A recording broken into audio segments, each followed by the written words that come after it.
السلام عليكم ورحمة الله وبركاته. الحمد لله رب العالمين، والصلاة والسلام على سيد المرسلين وعلى آله وصحبه كلهم أجمعين. اللهم صل على محمد النبي عدد من صلى عليه من خلقك.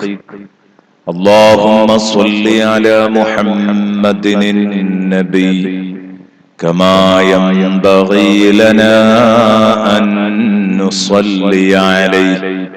اللهم صل على محمد النبي كما أمرتنا أن نصلي عليه وعلى آله وصحبه وسلم.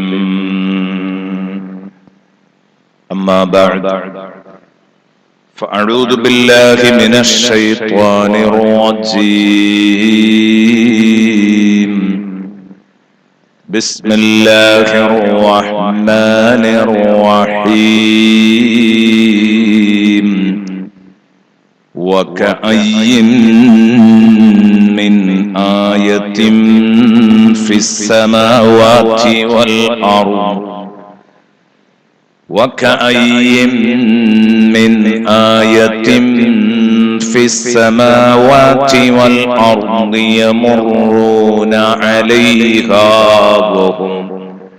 وهم عنها معرضون. صدق الله مولانا العظيم. وصدق وبلغ رسوله النبي الكريم. ونحن على ذلك من الشاهدين الشاكرين، والحمد لله رب العالمين.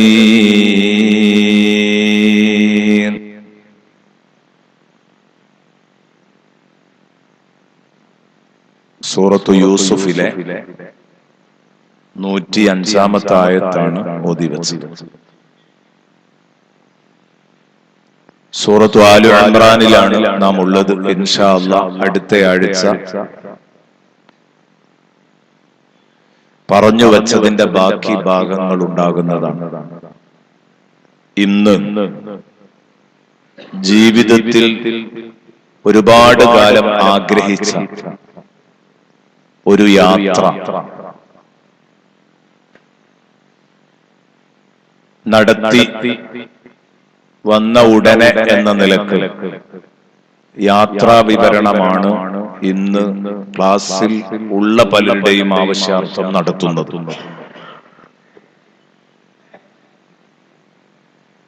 സൂറത്തു യൂസുഫിലൂടെ അതിന്റെ 105-ാമത്തെ ആയത്തിലൂടെ അള്ളാഹു ചോദിച്ച ആ വലിയ ഒരു ചോദ്യം ഇന്നും അതിന്റെ നേർക്കാഴ്ചകൾ നമുക്ക് കാണാൻ പറ്റും ഇത്തരം യാത്രകൾ നടത്തുമ്പോൾ.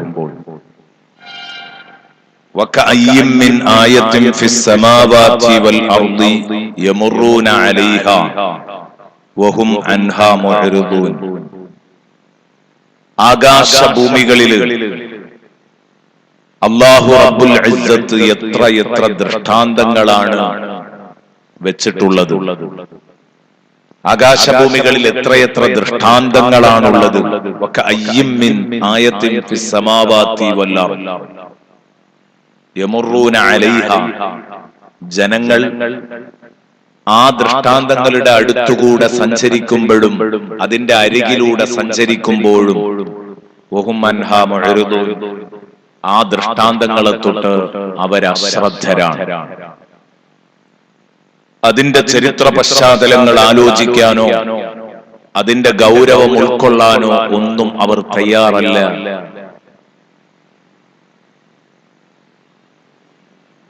ഈ ചരിത്രങ്ങളുടെ ബാക്കി വെപ്പുകൾ ഇപ്പോഴും നമുക്ക് പലപ്പോഴും ഇത്തരം യാത്രകളിലൂടെ കാണാൻ സാധിക്കുന്നു. പക്ഷേ മനുഷ്യരെ സംബന്ധിച്ചിടത്തോളം ഇത്തരം യാത്രകളൊക്കെ ഒരാഘോഷമാക്കി മാറ്റുന്നതാണ് പലപ്പോഴും നമുക്ക് കാണാൻ കഴിയുന്നത്. ഈ ചരിത്ര ശേഷിപ്പുകളുടെ താല്പര്യങ്ങൾ എന്താണെന്നോ അതിന്റെ പിറകിലുള്ള സംഗതികൾ എന്താണെന്നോ ആലോചിക്കാൻ ആരും തയ്യാറല്ല എന്നർത്ഥം. അവിടെയാണ് ഒരു യാത്ര കഴിഞ്ഞെത്തിയ ഉടനെ നടത്തുന്ന പ്രഭാഷണം യാത്രാ വിവരണമാവണം എന്ന് ക്ലാസ്സിലുള്ള പലരും ആവശ്യപ്പെട്ടത്. കേവലം ഒരു ഉല്ലാസയാത്രയല്ല, ഖുദ്സ് യാത്ര, ബൈത്തുൽ മുഖദ്ദസ് മാത്രമല്ല, അല്ലെങ്കിൽ ഖുദ്സ് ഏരിയ മാത്രമല്ല, ഇസ്രായേലും പലസ്തീനും ജോർദാനും ഈജിപ്തും 4 രാഷ്ട്രങ്ങളാണ് പെരുന്നാളിന്റെ അന്ന് തുടങ്ങിയ യാത്ര 10 ദിവസം നീണ്ടുനിന്ന യാത്രയിൽ ശരിക്ക് അനുഭവിച്ചറിയാൻ കഴിഞ്ഞത്.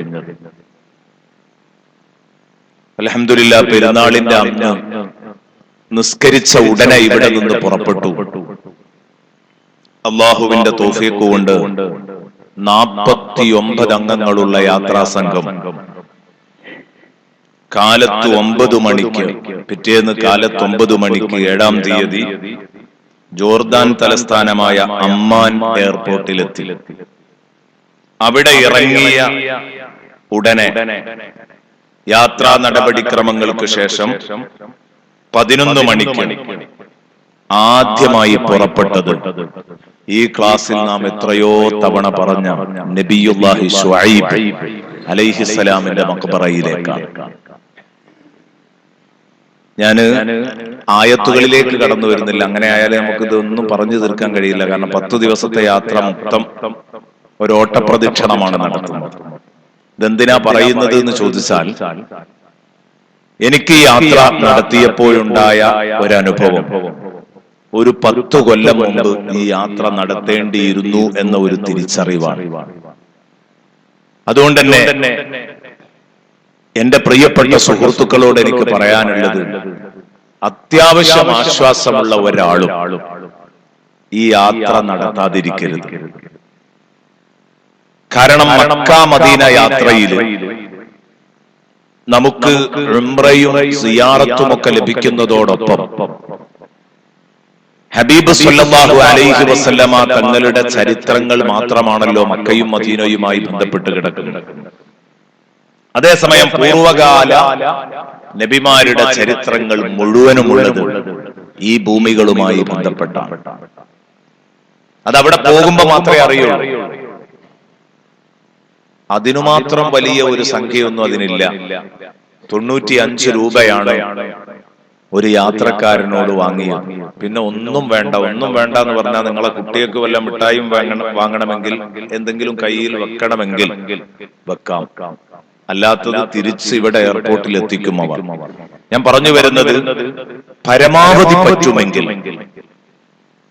എത്രയും പെട്ടെന്ന് ഈ യാത്ര ഓരോരുത്തരും നടത്തണം എന്നുണർത്തുകയാണ്. കാരണം ബഹുമാനപ്പെട്ട ശുഐബ് നബി അലൈഹിസ്സലാമിന്റെ ഹളറത്തിലേക്ക് നമ്മൾ എത്തുമ്പോൾ എന്തെല്ലാം കാര്യങ്ങളാണ് നമുക്ക് ആലോചിക്കാനുള്ളത്. ബഹുമാനപ്പെട്ട മൂസ നബി അലൈഹിസ്സലാം ഈജിപ്തിൽ നിന്ന് കയ്യബദ്ധത്തിലാക്കി ബുദ്ധി മൂസ നബി അലൈഹിസ്സലാമിന്റെ കയ്യിൽ നിന്ന് കൊല്ലപ്പെടുന്ന സംഭവം നമ്മൾ പലപ്പോഴും പറഞ്ഞതാണ്. അങ്ങനെ ബഹുമാനപ്പെട്ട മൂസ നബി അലൈഹിസ്സലാം നാട് കടന്നു വരുന്നു, ഹിജ്റ ചെയ്തു വരുന്നു. അങ്ങനെ ഹിജ്റ ചെയ്തെത്തി ജോർദാനിലേക്ക് എത്തുന്ന രംഗം മദിയൻ. ആ മദിയനിലേക്ക് എത്തി അവിടെ ശുഐബ് നബി അലൈഹിസ്സലാം ബഹുമാനപ്പെട്ട മൂസ നബി അലൈഹിസ്സലാമിന് അഭയം നൽകുന്നു. മൂസ നബി അലൈഹിസ്സലാമിന് തന്റെ മകളെ കെട്ടിച്ചു കൊടുക്കുന്നു. ആ സംഭവമൊക്കെ നമുക്കറിയാലോ. മൂസ നബി അലൈഹിസ്സലാമും ഷുഐബ് നബി അലൈഹിസ്സലാം, മൂസ നബി അലൈഹിസ്സലാം വന്ന് ഭക്ഷണം കിട്ടാതെ വെള്ളം കിട്ടാതെ തളർന്നിങ്ങനെ ഇരിക്കുന്ന സമയത്ത് ഷുഐബ് നബിയുടെ മക്കള് വെള്ളം കോരാൻ വന്നത്, അവരെ സഹായിച്ചു കൊടുത്തത്, വാപ്പ അവരെ വിളിപ്പിച്ചത്, അങ്ങനെ നിക്കാഹ് ചെയ്തു കൊടുത്തത്. എന്നിട്ട് 10 കൊല്ലം ആടുമേച്ച്, നേരത്തെ നിശ്ചയിച്ച മഹർ പ്രകാരം 10 കൊല്ലം ആടുമേച്ച് അവിടെ നിന്ന് വീണ്ടും ഈജിപ്തിലേക്ക് പുറപ്പെടുന്ന രംഗം. ഞാൻ പറയുന്നത്, അവിടെ ചെന്ന് നമ്മൾ ആ യാത്ര നടത്തുമ്പോഴാണ് ശരിക്കും നമുക്കതിങ്ങനെ ബോധ്യപ്പെടാം. മൂസ നബി ആദ്യം ഈജിപ്തിൽ നിന്ന് ഫലസ്തീനിലേക്കും ജോർദാനിലേക്കും ഇങ്ങോട്ട് വരും. എന്നിട്ട് ഈ ജോർദാനിൽ നിന്ന് വീണ്ടും അങ്ങോട്ട് തന്നെ പോകും. കുടുംബത്തെയും കൂട്ടി അങ്ങോട്ട് പോകും. അവിടെ നിന്ന് ഫറോവയും കൂട്ടരും ആട്ടി ഓടിച്ച് ചെങ്കടൽ കടന്ന് ഇങ്ങോട്ട് തിരിച്ചു പോരുന്നു. കടല് പിളർന്ന്, അതാര് സ്ഥലമൊക്കെ ശരിക്കും നമുക്കിങ്ങനെ കാണാൻ കഴിയും. അതാണ് അതിന്റെ പ്രത്യേകത. മൂസ നബി അലൈഹിസ്സലാമും കൂട്ടരും അന്ന് മുറിഞ്ഞു കടന്ന കടല് ബഹറുൽ കുൽസും, ചെങ്കടൽ, അൽ ബഹറുൽ അഹ്മർ എന്നും അതിന് പേരുണ്ട്. അതിലൂടെ മുറിഞ്ഞു കടന്ന് പലസ്തീൻ, അതൊക്കെ അവിടെ ചെന്നാൽ ശരിക്കും ബോധ്യപ്പെടും. കാരണം അത് കടന്നാൽ പിന്നെ പലസ്തീനാണ്, പലസ്തീനിലേക്കാണ് എത്തുന്നത്. അങ്ങനെ ഈ സ്ഥലമൊക്കെ നമ്മൾ നേരിട്ട് കണ്ണുകൊണ്ട് ഇങ്ങോട്ട് കാണുകയാണ്. അതുപോലെ തന്നെ ഈജിപ്തിലെ വിശാലമായ കൃഷിയിടങ്ങൾ, അതൊക്കെ കണ്ണിൽ ഇങ്ങനെ കാണുമ്പോൾ വിശുദ്ധ ഖുർആനിലെ കുറെ ആയത്തുകൾ, പ്രത്യേകിച്ച് ഈ ക്ലാസ്സിൽ പങ്കെടുത്ത പലർക്കും നമ്മൾ എപ്പോഴും പറയുന്ന സംഗതികൾ, ബഹുമാനപ്പെട്ട കലീമുല്ലാഹി മൂസ അലൈഹിസ്സലാമിന്റെ കഥയാണ് വിശുദ്ധ ഖുർആനിൽ ഏറ്റവും കൂടുതൽ പരാമർശിച്ചിട്ടുള്ളത്. മൂസ നബി അലൈഹി ഇസ്ലാമിന്റെ കഥ പറഞ്ഞതുപോലെ വേറെ ആരുടേതും പറഞ്ഞിട്ടില്ല. എങ്കിലോ ആ മൂസ നബിയുമായി ബന്ധപ്പെട്ട ചരിത്രങ്ങൾ മുഴുവനുള്ളത് അവിടെയാണ്. മൂസ നബി അലൈഹി ഇസ്ലാമുമായി ബന്ധപ്പെട്ട മുഴുവൻ സംഭവങ്ങളും. അപ്പൊ ഞാൻ പറഞ്ഞു വന്നത്, ഒന്നാമത്തെ ദിവസം ഷുഐബ് നബി അലൈഹി ഇസ്ലാമിന്റെ മഖ്ബറയിലേക്കാണ് നേരെ പോയത്. റൂമിലേക്ക് പോയിട്ടില്ല, നേരെ ഷുഐബ് നബി അലൈഹി ഇസ്ലാമിന്റെ മഖ്ബറയിൽ. എന്നിട്ട് അവിടെ സിയാറത്ത് കഴിഞ്ഞു.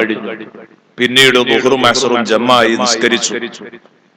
അത് കഴിഞ്ഞിട്ട് പിന്നെ പോകുന്നത് അൽ ബഹറുൽ മയ്യിത്ത്, ഡെഡ് സീ, ചാവുകടൽ കാണാനാണ്.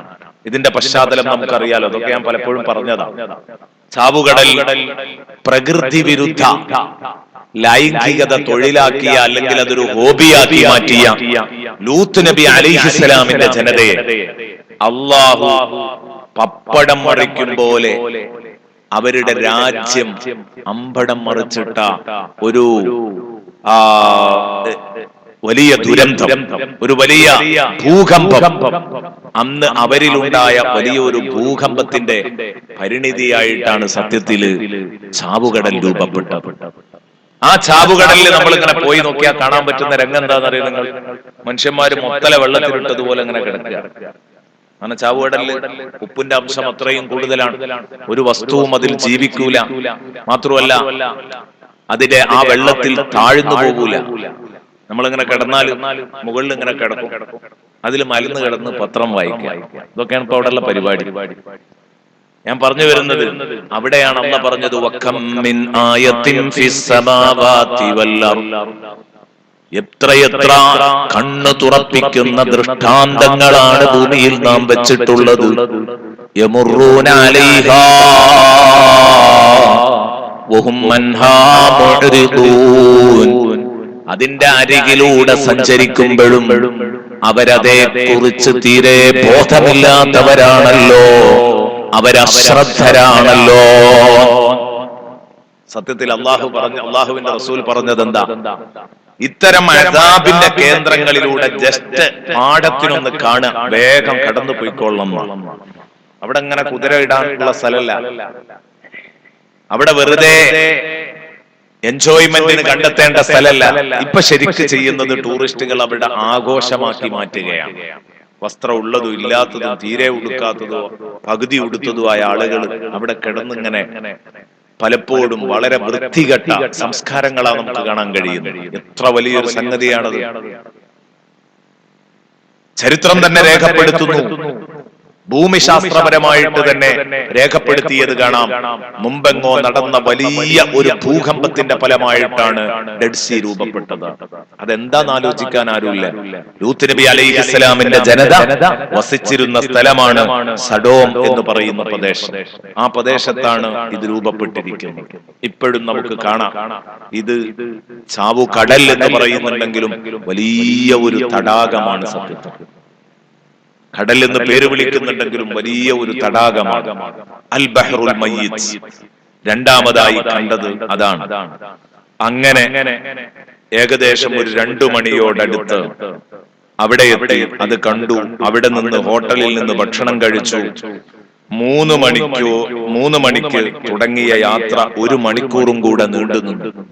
4 മണിക്ക് ദിർഅല്ല എന്ന് പറയുന്ന സ്ഥലത്ത്, ദിർഅല്ല എന്ന് പറഞ്ഞ സ്ഥലത്ത് ബഹുമാനപ്പെട്ട സയ്യിദുന അബൂ ഉബൈദ റളിയല്ലാഹു അൻഹുവിന്റെ മഖ്ബറ സിയാറത്ത് ചെയ്തു.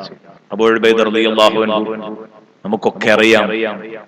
സ്വന്തം വാപ്പയുടെ തല സയ്യിദുന റസൂലുള്ളാഹിക്ക് വേണ്ടി കൊയ്തെടുത്ത സ്വഹാബിയാണ്. അല്ലെ, വിശുദ്ധ ഖുർആനിൽ പ്രത്യേകം ആയത്തിറങ്ങിയതാണ്. ഈ അബൂ ഉബൈദയെ കുറിച്ച് പ്രത്യേക ആയത്തിറങ്ങിയത്. അതാ ഞാൻ പറഞ്ഞത്, ഓരോ ആയത്തുകൾ ഓതി പറയാൻ ഇപ്പൊ സമയമല്ല. അറിയുന്നവർക്ക് പെട്ടെന്ന് ഉൾക്കൊള്ളാം. ആ യാത്രയിൽ നമുക്ക് ഇത് ശരിക്കും പറഞ്ഞു കൊടുക്കാൻ പറ്റും. കാരണം ഒരു യാത്ര കഴിഞ്ഞ് ഒരു സ്ഥലം കഴിഞ്ഞ് അടുത്ത സ്ഥലത്തേക്ക് പോകുമ്പോ ബസ്സിൽ നിന്ന് ഇതൊക്കെ ഇങ്ങനെ പറഞ്ഞു കൊടുക്കാൻ പറ്റും. അതുകൊണ്ട് തന്നെ കൂടെയുള്ള ആളുകൾക്ക് അത് വല്ലാതെ സന്തോഷകരമായി എന്നതാണ് ഇതിന്റെ പ്രത്യേകത. ഒരുപാട് ആളുകൾ, ഉസ്താദുമാരും ധാരാളം. കുറ്റമ്പാറ ഉസ്താദ് ഉണ്ടായിരുന്നു, അതുപോലെ തന്നെ കൊളത്തൂർ അലവി സക്കാഫി ഉണ്ടായിരുന്നു, പിന്നീട് വെണ്ണക്കോട് അബൂബക്കർ സക്കാഫി ഉണ്ടായിരുന്നു. അദ്ദേഹമാണ് ടൂർ ഏർപ്പാട് ചെയ്തത്. സിയാറത്ത് യാത്ര ഓപ്പറേറ്റ് ചെയ്തത് അദ്ദേഹമാണ്. അതോടൊപ്പം വിനീതനായ ഞാനും ഉണ്ടായിരുന്നു. അൽഹംദുലില്ലാഹ്, വളരെ സന്തോഷം തോന്നി. അബൂ ഉബൈദ റളിയല്ലാഹു അൻഹു സയ്യിദുനാ റസൂലുള്ളാഹി സ്വല്ലല്ലാഹു അലൈഹി വസല്ലമ തങ്ങളെ കണ്ട സ്വഹാബത്ത് അവരുടെ ഖബറുകളൊക്കെ ചെന്ന് നിൽക്കുമ്പോൾ എന്തൊരു സന്തോഷമാണ് ഉണ്ടാകുക. ഇത് ശരിക്കും നമ്മൾ അനുഭവിക്കും. മക്കയിലെ ജന്നത്തുൽ മുഅല്ലയിൽ ചെന്ന് നിൽക്കുമ്പോഴും മദീനയിലെ ജന്നത്തുൽ ബഖീഇൽ ചെന്ന് നിൽക്കുമ്പോഴും ആ കാര്യങ്ങളൊക്കെ ആലോചിക്കുന്നവർക്ക് ശരിക്കും ആ ഒരു ആനന്ദം ശരിക്കും കിട്ടും. മുത്തുനബിയെ നേരിട്ട് കണ്ണുകൊണ്ട് കണ്ട ഒരുപാട് കൂട്ടുകാർ അവരുടെ ചാരത്തെത്തുക എന്ന് പറഞ്ഞാൽ ചെറിയ സമാധാനാണോ? എന്നെ കണ്ടവനെ നരകം തൊടില്ല, എന്നെ കണ്ടവനെയും നരകം തൊടില്ല. ശഫീഉനാ റസൂലുള്ളാഹി സ്വല്ലല്ലാഹു അലൈഹി വസല്ലമ തങ്ങൾ പറഞ്ഞെങ്കിൽ അവരുടെ ചാരത്തൊന്ന് എത്തി നിൽക്കുക എന്നത് വളരെ സന്തോഷകരമാണ്. അങ്ങനെ അബൂ ഉബൈദ ഇബ്നുൽ ജറാഹ് റളിയല്ലാഹു അൻഹുവിനെ സിയാറത്ത് ചെയ്തതിന്റെ ശേഷം പിന്നെ അവിടെ നിന്ന് 4 പ്രമുഖ സ്വഹാബിയായ ദിറാർ ഇബ്നുൽ അസ്വർ റളിയല്ലാഹു അൻഹുവിനെ സിയാറത്ത് ചെയ്തു.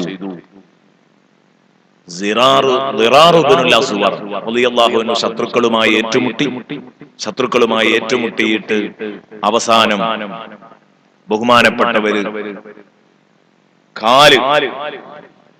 ബഹുമാനപ്പെട്ടവരുടെ കണങ്കാല് വെട്ടിമാറ്റി. എന്നിട്ട് കാല് പകുതി മുറിക്കപ്പെട്ടിട്ട് മുട്ടിന് താഴെ വെട്ടി. എന്നിട്ട് ആ കാലിൽ ഇഴഞ്ഞുകൊണ്ട് സമരം നടത്തിയ ആളാണ് ദിറാർ ഇബ്നുൽ അസ്വർ റളിയല്ലാഹു അൻഹു. ചരിത്രത്തിൽ വായിച്ചിട്ടുണ്ട്. അവിടെ എത്തിയപ്പോൾ അത് അവിടെ ശരിക്കും ഇതൊക്കെ എന്തോ കേട്ടുകേൾവിയല്ല, അതാണ് ഗവൺമെന്റ് അടിസ്ഥാനത്തിൽ അവിടെയൊക്കെ ശരിക്കും ഓരോ മക്ബറയിലും വലിയ ഫലകങ്ങളിൽ അത് എഴുതി അവരുടെ ഒരു ചെറിയ ബയോഡാറ്റ അവിടെ സൂക്ഷിച്ചിട്ടുണ്ട്. ഇവരാരാണ്? അതൊക്കെ കേട്ടുകേൾവിയല്ല. അതോടൊപ്പം തന്നെ ഇതൊക്കെ വൻ മഖാമുകളാണ്, ചെറിയ സംഗതിയല്ല. നമ്മൾ മമ്പുറത്ത് ചെന്നാലൊന്നും ഒന്നുമല്ല, വലിയ മഖാമുകൾ, കോടിക്കണക്കിന് രൂപ വരുന്ന മഖാമുകൾ. ഇമാം ഷാഫിഈ റളിയല്ലാഹു അൻഹുവിന്റെ മഖാമിനൊക്കെ 1 കോടി രൂപയെങ്കിലും ചെലവിട്ടാൽ അങ്ങനെ ഒരു മഖാമ് പണിയാൻ കഴിയില്ല. എത്രയോ എന്തൊരു ഭംഗിയിലാണ് അത് നിർമ്മിച്ചിരിക്കുന്നത്. അങ്ങനെ ബഹുമാനപ്പെട്ട ദിറാർ ഇബ്നുൽ അസ്വർ റളിയല്ലാഹു അൻഹുവിനെ സിയാറത്ത് ചെയ്തു. അതിന്റെ ശേഷം 6:30 യൂശഅ ഇബ്നു നൂൻ അലൈഹിസ്സലാം അതായത് എല്ലാ വെള്ളിയാഴ്ച അൽ കഹ്ഫിൽ നമ്മൾ ഓതുന്നു എന്ത്? മൂസ നബിയുടെ ഫത എന്ന് പറഞ്ഞിട്ട് ഒരാളെ ഓതാറുണ്ടല്ലോ, മൂസ നബിയുടെ കൂട്ടുകാരൻ. ആ ഫത മൂസ നബി അലൈഹി ഇസ്ലാമിന്റെ കൂടെ മീനും പിടിച്ചൊപ്പം നടന്നിരുന്ന യാത്രയിലൊപ്പം ഉണ്ടായിരുന്ന യൂശഅ നബി അലൈഹി ഇസ്ലാം അവരുടെ ഖബർ അത് സന്ദർശിച്ചു. തിരിച്ച് രാത്രി 7:50 അമ്മാൻ സിറ്റിയിലെ ജെറൂസലം ഹോട്ടലിൽ വന്ന് താമസിച്ചു. ശേഷം നിസ്കാരം, ഭക്ഷണം, ഹദ്ദാദ്, വിശ്രമം. രണ്ടാമത്തെ ദിവസം സുബഹി നിസ്കരിച്ചു. ദിക്റുകളും ഔറാദുകളും ഒക്കെ കഴിഞ്ഞതിന്റെ ശേഷം ഭക്ഷണം കഴിച്ചു. നേരെ ബസ്സിലേക്ക് പുറപ്പെട്ടു. ഒരു 10 മണിയോടെ, കുറച്ച് യാത്ര ചെയ്തിട്ട് 10 മണിയോടെ അസ്ഹാബുൽ കഹ്ഫിന്റെ ചാരത്തെത്തുന്നു. ജോർദാനിലാണ് ഗുഹാവാസികൾ. നമ്മളെല്ലാ വെള്ളിയാഴ്ചയും അൽ കഹ്ഫ് ഓതാറുണ്ട്. അൽ കഹ്ഫ് ഓതാറുണ്ട്. ഗുഹാവാസികളുടെ കഥ വായിക്കാറുണ്ട്. 7 ആളുകളുടെ കഥ നമ്മൾ പലപ്പോഴും പറയാറുണ്ട്. 7ഉം അതുപോലെ തന്നെ അവരുടെ കാവൽ പട്ടി 8ാമനായിട്ട് അവരുടെ കൂടെയും. ഇത് നമ്മൾ സാധാരണ പറയാറുണ്ട്. അതൊക്കെ നമ്മൾ പലപ്പോഴും ഇവിടെ ചർച്ച ചെയ്തതാ. എണ്ണത്തിന് പ്രസക്തിയില്ല, വണ്ണത്തിന് പ്രസക്തിയില്ല എന്നൊക്കെ പറഞ്ഞ് ഞാൻ ആ ആയത്തുകളൊക്കെ പലപ്പോഴും ഇവിടെ ചർച്ച ചെയ്തതാ. അവിടെ ശരിക്ക് ചെന്നാൽ, നമുക്ക് ജോർദാനിൽ ചെന്ന് കഴിഞ്ഞാൽ അവിടെ നമുക്ക് ശരിക്കും ഇതിങ്ങനെ കാണാൻ കഴിയും. അസ്ഹാബുൽ കഹ്ഫിന്റെ ആ ഗുഹ അത് എത്രയോ പഴക്കമുള്ള അന്നത്തെ അതേ അവസ്ഥയിൽ ഇപ്പോഴും അവിടെ നിലനിൽക്കുന്നു. ഗുഹാമുഖത്ത് നായ അതിന്റെ കാലും നീട്ടി ഇങ്ങനെ കിടക്കുന്ന വകൽബുഹും ബാസിത്തും ദിറാഇഹി ബിൽ വസീദ് എന്ന് പറഞ്ഞ ആ ഗുഹാമുഖമൊക്കെ ഇപ്പോഴും ചെന്നാൽ ശരിക്കും ഇങ്ങനെ കാണാൻ പറ്റും. അങ്ങോട്ട് കടക്കുന്നിടത്ത് ഒരു കവാടമാണ്. അതങ്ങോട്ട് കടന്നാൽ ഉള്ളില് വിശാലമായ സ്ഥലമാണ്. പന്ത് കളിക്കാൻ മാത്രമുള്ള ഏരിയ. ഉള്ളിലേക്കാണ് കടന്നാൽ, കടക്കുന്നിടത്ത് കുടുസായിട്ടാണ്. ഉള്ളിലേക്ക് കടന്നു കഴിഞ്ഞാൽ വിശാലമായ ഏരിയയാണ്. അതാണ് ഇതൊക്കെ വിശുദ്ധ ഖുർആൻ എത്രയോ തവണ പറഞ്ഞതാണല്ലോ. നമ്മൾ പലപ്പോഴും ചർച്ച ചെയ്തതാണ്. അവരാ ഗുഹക്കകത്ത് വിശാലമായ സൗകര്യത്തിലായിരുന്നു ഉണ്ടായിരുന്നത്. ഒരു ഭാഗത്ത് 3 ഖബർ, ഒരു ഭാഗത്ത് 4 ഖബർ, അങ്ങനെ 7 ഖബറുകൾ. പിന്നെ സൂര്യൻ ഇങ്ങനെ മാറി വരുമ്പോൾ ഉദിക്കുമ്പോഴും അസ്തമിക്കുമ്പോഴും സൂര്യ വെളിച്ചം തട്ടാതിരിക്കാനുള്ള സൗകര്യം അവർക്കുണ്ടായിരുന്നു. അതിലേക്ക് ഇങ്ങോട്ട് പൂർണ്ണമായി കടക്കാത്ത വെളിച്ചം കിട്ടും, എന്നാൽ സൂര്യതാപം അവർ കേൾക്കില്ല എന്ന് പറയുന്ന ഭാഗം സൂറത്തുൽ കഹ്ഫിൽ നമ്മൾ വായിച്ചിട്ടുണ്ട്. സമയം വൈകുന്നു കരുതി അങ്ങോട്ടൊന്നും വരാത്ത. അങ്ങനെ ആ ഭാഗമൊക്കെ നമുക്ക് കാണാം. അതിനുള്ള പഴുതുകളൊക്കെ ഇപ്പോഴും അവിടെ കാണാൻ പറ്റും. പിന്നീട് എന്ന് പറഞ്ഞ് ഇവരെ കണ്ടെത്തിയതിന്റെ ശേഷം, അസ്ഹാബുൽ കഹ്ഫിനെ കണ്ടെത്തിയതിന്റെ ശേഷം അവരുടെ സ്മാരകമായിട്ട് എന്തെങ്കിലും ഒന്ന് പണിയണമെന്ന് പറഞ്ഞപ്പോൾ അത് പള്ളിയാക്കാമെന്ന് അവസാനം പലവിധ തർക്കങ്ങൾക്കൊടുവിൽ തീരുമാനമായി. ആ പള്ളി ഇപ്പൊ പൊളിക്കപ്പെട്ടിട്ടുണ്ട്. പള്ളിയുടെ തൂണുകളൊക്കെ അവിടെ ഉണ്ട്. പള്ളി പൊളിക്കപ്പെട്ടിട്ടുണ്ട്, പള്ളിയുടെ തൂണുകളുണ്ട്. അതിന്റെ തൊട്ടടുത്ത് ആ സ്മരണ പുതുക്കിക്കൊണ്ട് വലിയ ഒരു പള്ളി നിർമ്മിച്ചിട്ടുണ്ട്. അസ്ഹാബുൽ കഹ്ഫ് പള്ളി എന്ന് പറഞ്ഞിട്ട് തൊട്ടടുത്ത് മസ്ജിദ് അസ്ഹാബുൽ കഹ്ഫ് വേറെ ഉണ്ട്. പക്ഷെ അതല്ലാതെ ഇതിന്റെ മുകളിൽ തന്നെ പള്ളിയുണ്ട്. അവിടെ കയറിയിട്ട്, കാരണം പള്ളിയുടെ മുകൾ മേൽക്കൂര പൊളിഞ്ഞു പോയാലും വഖഫ് ചെയ്ത സ്ഥലം ഇപ്പോഴും പള്ളിയാണല്ലോ. അവിടെ കയറിയിട്ട് നിസ്കരിക്കാൻ കഴിയും. തഹിയ്യത്ത് നിസ്കരിച്ചു, ദുഹാ നിസ്കരിച്ചു. അതിന്റെ മുമ്പിൽ വെച്ചുകൊണ്ട് അൽ കഹ്ഫ് വെള്ളിയാഴ്ചയാണ്, വെള്ളിയാഴ്ച 10 മണിക്കാണ് അവിടെ എത്തുന്നത്. അൽ കഹ്ഫ് കൂട്ടായിട്ട് ഇരുന്നിട്ട് അവിടെ ഇരുന്ന് ഓതി. അൽ കഹ്ഫ് എല്ലാ വെള്ളിയാഴ്ചയും പതിവാക്കുന്നതിന്റെ മഹത്വം ഒപ്പമുള്ള ആളുകൾക്ക് പറഞ്ഞു കൊടുത്തു. ഒറ്റ വെള്ളിയാഴ്ച അൽ കഹ്ഫ് ഒഴിവാക്കൂല എന്ന് പ്രതിജ്ഞ എടുപ്പിച്ചു. ഞാൻ പറയുന്നത് ഇങ്ങനെയൊക്കെ ഒരു ഗുണം ഈ യാത്രയിൽ ലഭിക്കും. ഒക്കെ അവിടുന്ന് ഇങ്ങോട്ട് തീരുമാനം എടുക്കുമ്പോൾ സംഗതി നടക്കും. ഞാൻ കഴിഞ്ഞ വെള്ളിയാഴ്ചയും പലരെയും പേഴ്സണലായിട്ട് വിളിച്ചിട്ട് ചോദിച്ചു, അൽ കഹ്ഫ് ഓത അവിടുന്ന് എടുത്ത തീരുമാനം ഗ്രൂപ്പിൽ അറിയിച്ചു. നിർബന്ധമായിട്ടും ആ തീരുമാനം പൊട്ടിപ്പോകാതിരിക്കാൻ ശ്രദ്ധിക്കണം എന്ന്. അൽഹംദുലില്ലാഹ് എല്ലാവരും ഓതി എന്ന വിവരമാണ് കിട്ടിയത്.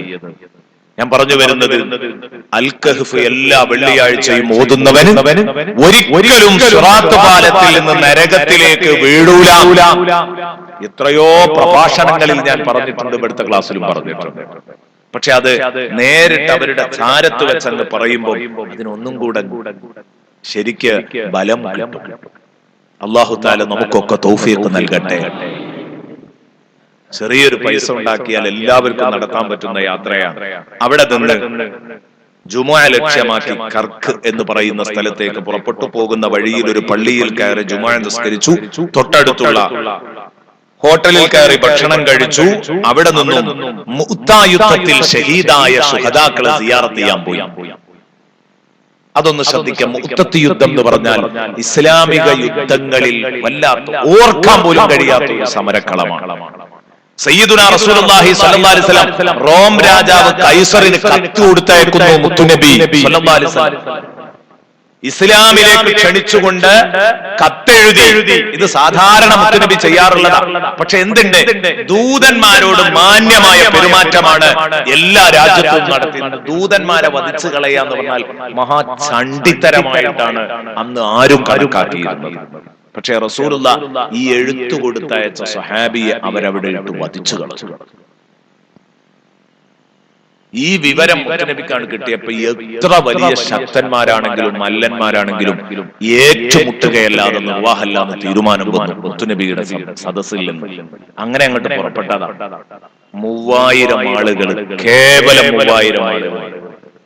സയ്യിദുനാ റസൂലുള്ളാഹി സ്വല്ലല്ലാഹു അലൈഹി വസല്ലമ തങ്ങൾ പറഞ്ഞു, എന്റെ പ്രിയപ്പെട്ട കൂട്ടുകാരനെ അവിടെ വധിച്ചു കളഞ്ഞിട്ടുണ്ടെങ്കിൽ ഇനി ഒന്നും ചർച്ച ചെയ്യേണ്ടതില്ല, പോവുക, ഇവരെ തൂത്തെറിയണം, അതിന് വേണ്ടതൊക്കെ ചെയ്യണം എന്ന് റസൂലുള്ള പറഞ്ഞപ്പോ 3000 ആളുകളെ സജ്ജമാക്കി പുറപ്പെടുകയാണ്. പക്ഷെ റോം രാജാവ് ഇവിടെ ഒരുക്കിയത് 2 ലക്ഷം അനുയായികളെയാണ്. ഒന്ന് ആലോചിച്ച് നോക്ക്, 2 ലക്ഷം ആളുകൾ 3000 ആളുകളോട് ഏറ്റുമുട്ടുന്ന അവസ്ഥ. ആ അടർക്കളം, ആ സമരക്കളം ഇന്നും അവിടെ ചരിത്രത്തിൽ സൂക്ഷിച്ചിരിക്കുക. ഒന്നും പറ്റിയിട്ടില്ല. ആ സമരം നടന്ന സ്ഥലമൊക്കെ ഇപ്പോഴും ഇങ്ങനെ പോയാൽ ഏറ്റവും കൂടുതൽ വെല്ലുവിളി ഉണ്ടായ ഒരു രംഗാണ്. ഇസ്ലാമിന് ഇത്രമാത്രം വലിയ പ്രതിസന്ധി ഉണ്ടായ ഒരു സമയം ഉണ്ടായിട്ടില്ല. മുത്തുനബി പറഞ്ഞു, മൂത്തത്തിലേക്കുള്ള സമരം നയിക്കേണ്ടത് ബഹുമാനപ്പെട്ട സയ്യിദ് ഇബ്നു ഹാരിസ. മുത്തുനബിയുടെ പോറ്റുപുത്രനായിരുന്ന സയ്യിദ് ഇബ്നു ഹാരിസ, അവര് പിടിക്കണം പതാക. സയ്യിദ് ഇബ്നു ഹാരിസ കൊല്ലപ്പെടുമ്പോൾ ജഅഫർ ഇബ്നു അബീ താലിബ് പിടിക്കണം. ജഅഫർ ഇബ്നു അബീ താലിബ് കൊല്ലപ്പെട്ടാൽ അബ്ദുല്ലാഹി ഇബ്നു റവാഹ റളിയല്ലാഹു അൻഹു പിടിക്കണം. അബ്ദുല്ലാഹി ഇബ്നു റവാഹയും കൊല്ലപ്പെടുമ്പോൾ പിന്നെ മുസ്ലിമീങ്ങള് അവര് മുശാവറ ചെയ്ത് കൂടിയാലോചിച്ച് അവരിൽ നിന്നൊരു ഖായിദിനെ, ഒരു ക്യാപ്റ്റനെ അവർ കണ്ടെത്തണം, ഒരു ലീഡറെ അവർ കണ്ടെത്തണം. സയ്യിദുനാ റസൂലുള്ളാഹി. നിങ്ങളൊരു കാര്യം മനസ്സിലാക്കണം, ഇത് നബി തങ്ങളെ എപ്പ പറഞ്ഞു അപ്പൊ ഉറപ്പിച്ചു, സയ്യിദ് ഇബ്നു ഹാരിസ ഞാൻ ഷഹീദാവും. അല്ലെങ്കിൽ നബി തങ്ങൾ ഇങ്ങനെ പറയില്ലല്ലോ. സയ്യിദ് ഇബ്നു ഹാരിസ ഷഹീദായ ജഅഫർ കൊടി പിടിക്കണം, നബി പറയാ. അപ്പൊ ഉറപ്പിച്ചു ഞാൻ ഷഹീദാകും. ഇങ്ങട്ടാ സമരത്തിന് പോകുന്നു. ഒരു സംശയത്തിന്റെ പേരിൽ ഉറപ്പിച്ചു പോവാ. സയ്യിദ് ഇബ്നു ഹാരിസ റളിയല്ലാഹു അൻഹു അങ്ങ് ചെന്നു. നമ്മൾ മനസ്സിലാക്കണം, ആകെ 14 പേരാ മുസ്ലിം പക്ഷത്ത് നിന്ന് ഷഹീദായത്. അപ്പുറത്ത് ഷഹീദായതിന് എണ്ണവും കണക്കുമില്ല. സംഗതിയോ 3000-ഉം 2 ലക്ഷം. 3000-ഉം 2 ലക്ഷവും തമ്മിലാ ഏറ്റുമുട്ടി. ഇപ്പുറത്ത് ആകെ 14 പേര്, അപ്പുറത്ത് 12 പേര് ഷഹീദായത്. അപ്പുറത്ത് ഖൽഖുൻ കസീർ, ധാരാളം ആളുകൾ ഷഹീദായി. പക്ഷേ സ്വാഭാവികമാണല്ലോ, 2 ലക്ഷം ആളുകളോട് ഏറ്റുമുട്ടുന്ന 3000-ത്തെ ചവിട്ടിമതിക്കുന്നുള്ള കാര്യം ഉറപ്പല്ലേ? സുബ്ഹാനല്ലാഹ്. ബഹുമാനപ്പെട്ട സയ്യിദ് ഇബ്നു ഹാരിസ റളിയല്ലാഹു അൻഹു കൊല്ലപ്പെട്ടു. പതാക പിടിച്ച പതാകവാഹകനായ സയ്യിദ് ഇബ്നു ഹാരിസ കൊല്ലപ്പെട്ടപ്പോൾ ജഅഫർ ഇബ്നു അബീ താലിബ് റളിയല്ലാഹു അൻഹു ഓടിച്ചെന്ന് പതാക എടുത്തു. എന്നിട്ട് മുന്നിൽ നിന്നുകൊണ്ട് സമരം നയിച്ചു. അപ്പോഴാണ് ജഅഫർ റളിയല്ലാഹു അൻഹുവിന്റെ കൈക്ക് വെട്ടിയത്. കൈ അങ്ങ് മുറിഞ്ഞു. പതാക ഇടത്തെ കയ്യിലെടുത്തു. ജഅഫർ റളിയല്ലാഹു അൻഹു പതാക ഇടത്തെ കയ്യിലെടുത്തു. എന്നിട്ട് സമരം ചെയ്തു. ഒരു കൈ മുറിഞ്ഞിരിക്കുക, ഇടത്തെ കയ്യിൽ പതാക പിടിച്ചിട്ട് സമരം ചെയ്തു. അതും വെട്ടി, അതും മുറിഞ്ഞു. പിന്നെയാണ് കക്ഷത്തിൽ പതാക വെച്ചിട്ട് സമരം നടത്തിയത് ജഅഫർ ഇബ്നു അബീ ത്വാലിബ്. സയ്യിദുനാ റസൂലുള്ളാഹി തങ്ങളുടെ കുടുംബക്കാരനാണ്. അബൂ താലിബിന്റെ മകനാണ്, മുത്താപ്പയുടെ മകനാണ് ജഅഫർ ഇബ്നു അബീ താലിബ് റളിയല്ലാഹു അൻഹു. നബി തങ്ങള് ജഅഫറിന്റെ മരണവാർത്ത അറിഞ്ഞപ്പോൾ ജഅഫറിന്റെ വീട്ടിലേക്ക് പോയ ഒരു രംഗമുണ്ട്.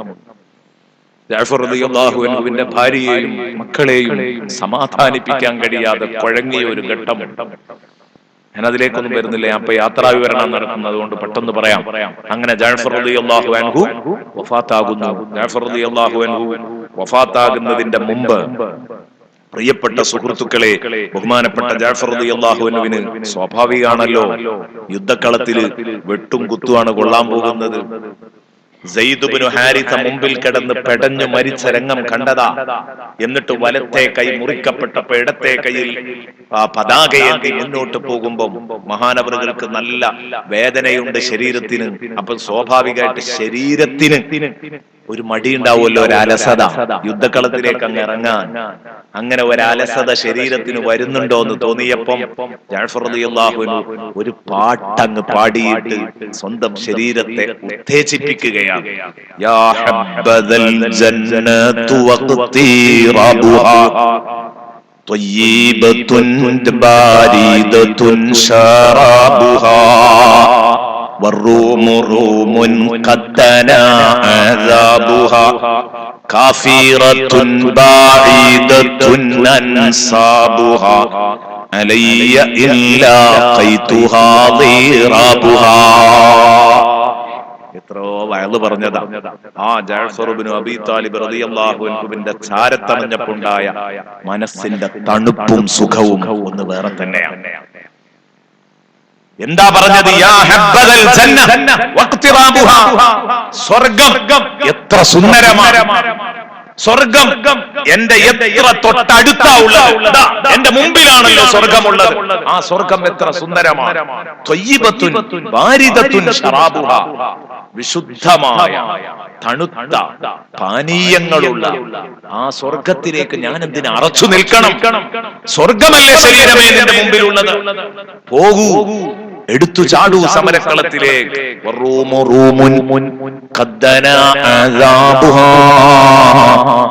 റോമക്കാര് അവരുടെ നാശം അടുത്തിട്ടുണ്ട്. കാഫിറത്തുൻ, ഇവർ അല്ലാഹുവിനെ നിഷേധിച്ച കാഫിറുകളാണ്. പിറകിലുള്ളവർക്ക് ഉത്തേജനം നൽകുന്നത് നോക്ക് നിങ്ങൾ. ബഹുമാനപ്പെട്ട ജഅഫർ ഇബ്നു അബീ താലിബ് എന്താ പറഞ്ഞത്? മക്കത്തൊക്കെ ആവുമ്പോഴേ, മക്കത്താകുമ്പോ മക്കയിൽ നിന്ന് നടത്തുന്ന സമരങ്ങളെ പോലെ അല്ല നമ്മൾ ഇവിടെ നടത്തുന്ന സമരത്തിലുള്ളത്. ഇവിടെ ജോർദാനിലെത്തി നമ്മൾ നടത്തുന്ന ഈ സമരത്തില്, മൂത്രത്തിരണാങ്കണത്തിൽ വെച്ച് നടത്തുന്ന സമരത്തിൽ നമുക്ക് ഒന്നും നോക്കാനില്ല. മക്കയിൽ നമ്മള് കാഫിറായതിന്റെ പേരിലാ വെട്ടുന്നതെങ്കിലും കൊല്ലുന്നതെങ്കിലും ജ്യേഷ്ഠനെയും അനുജനെയും എളാപ്പനെയും മുത്താപ്പനെയും ഒക്കെ വെട്ടുന്നത്. ഇവിടെ ഒന്നും നോക്കാനില്ല. ബഈദത്തുൻ അൻസാബുഹ, നമ്മളുമായിട്ട് യാതൊരു നിലക്കും തറവാട് ബന്ധങ്ങളില്ലാത്ത അകന്ന ആളുകളാണ്. കണ്ടു കിട്ടിയ മതി, വെട്ടി നുറുക്കും ഞാൻ എന്ന് പറഞ്ഞിട്ട് അങ്ങോട്ട് ഇറങ്ങണം. ഇവിടെ ആരും ഒന്നും നോക്കാനില്ല, കുടുംബ ബന്ധങ്ങളൊന്നുമില്ല, കാണുന്നവരൊക്കെ വെട്ടാ. ഇത് പറഞ്ഞിട്ടാ മഹാനവറുകൾ പടക്കളത്തിലേക്ക് ഇറങ്ങിയത്.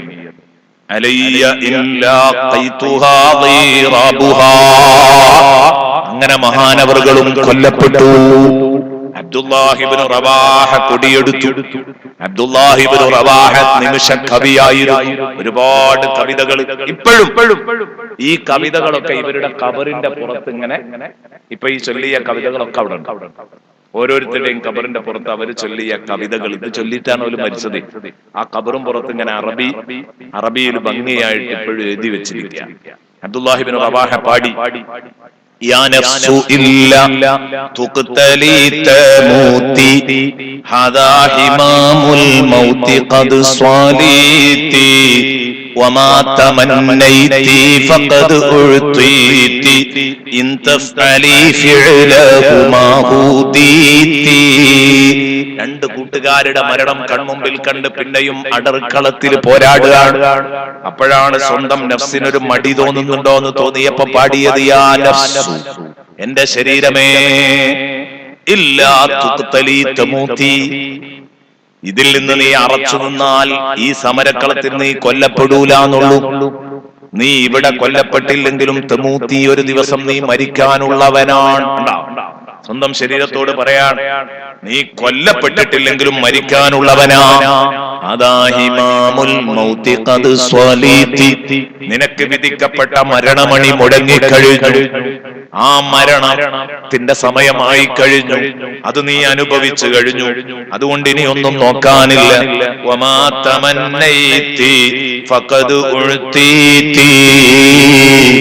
നീ കൊതിച്ചതെന്തായിരുന്നോ അത് നിനക്കിവിടെ നൽകപ്പെട്ടിരിക്കുകയാണ്.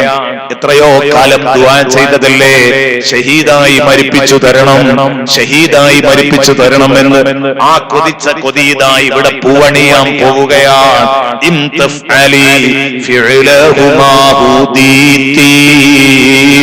അവർ രണ്ടാളും ചെയ്തത് നീയും ചെയ്യാൻ ഒരുക്കമാണെങ്കിൽ, സെയ്ദും ജഅഫറും ചെയ്തത് നീയും പ്രവർത്തിക്കാൻ തയ്യാറാണെങ്കിൽ, ഹുദീതി, നിനക്ക് സന്മാർഗം ലഭിക്കും ശരീരമേ. സ്വന്തം ശരീരത്തോട് പറഞ്ഞ് ശരീരത്തെ അടർക്കളത്തിലേക്കാണ്ട് എടുത്തെറിയാം. അങ്ങനെ അബ്ദുല്ലാഹി ഇബ്നു റവാഹ റളിയല്ലാഹു അൻഹു വഫാത്തായി. ഇവരുടെ 3 പേരുടെയും ഖബർ തൊട്ടടുത്ത് ഒക്കെ ഇന്നും അവിടെ സംരക്ഷിക്കപ്പെട്ടിരിക്കുക. വലിയ മഖ്ബറകളാണ്. ഒക്കെ അതിന്റെ ഉള്ളിൽ കയറിയിട്ട് മുകളിലേക്ക് നോക്കണം, കുബ്ബ ഉയർത്തി കെട്ടിയത് കാണണം. ഇപ്പോഴൊന്നും പറ്റിയിട്ടില്ല.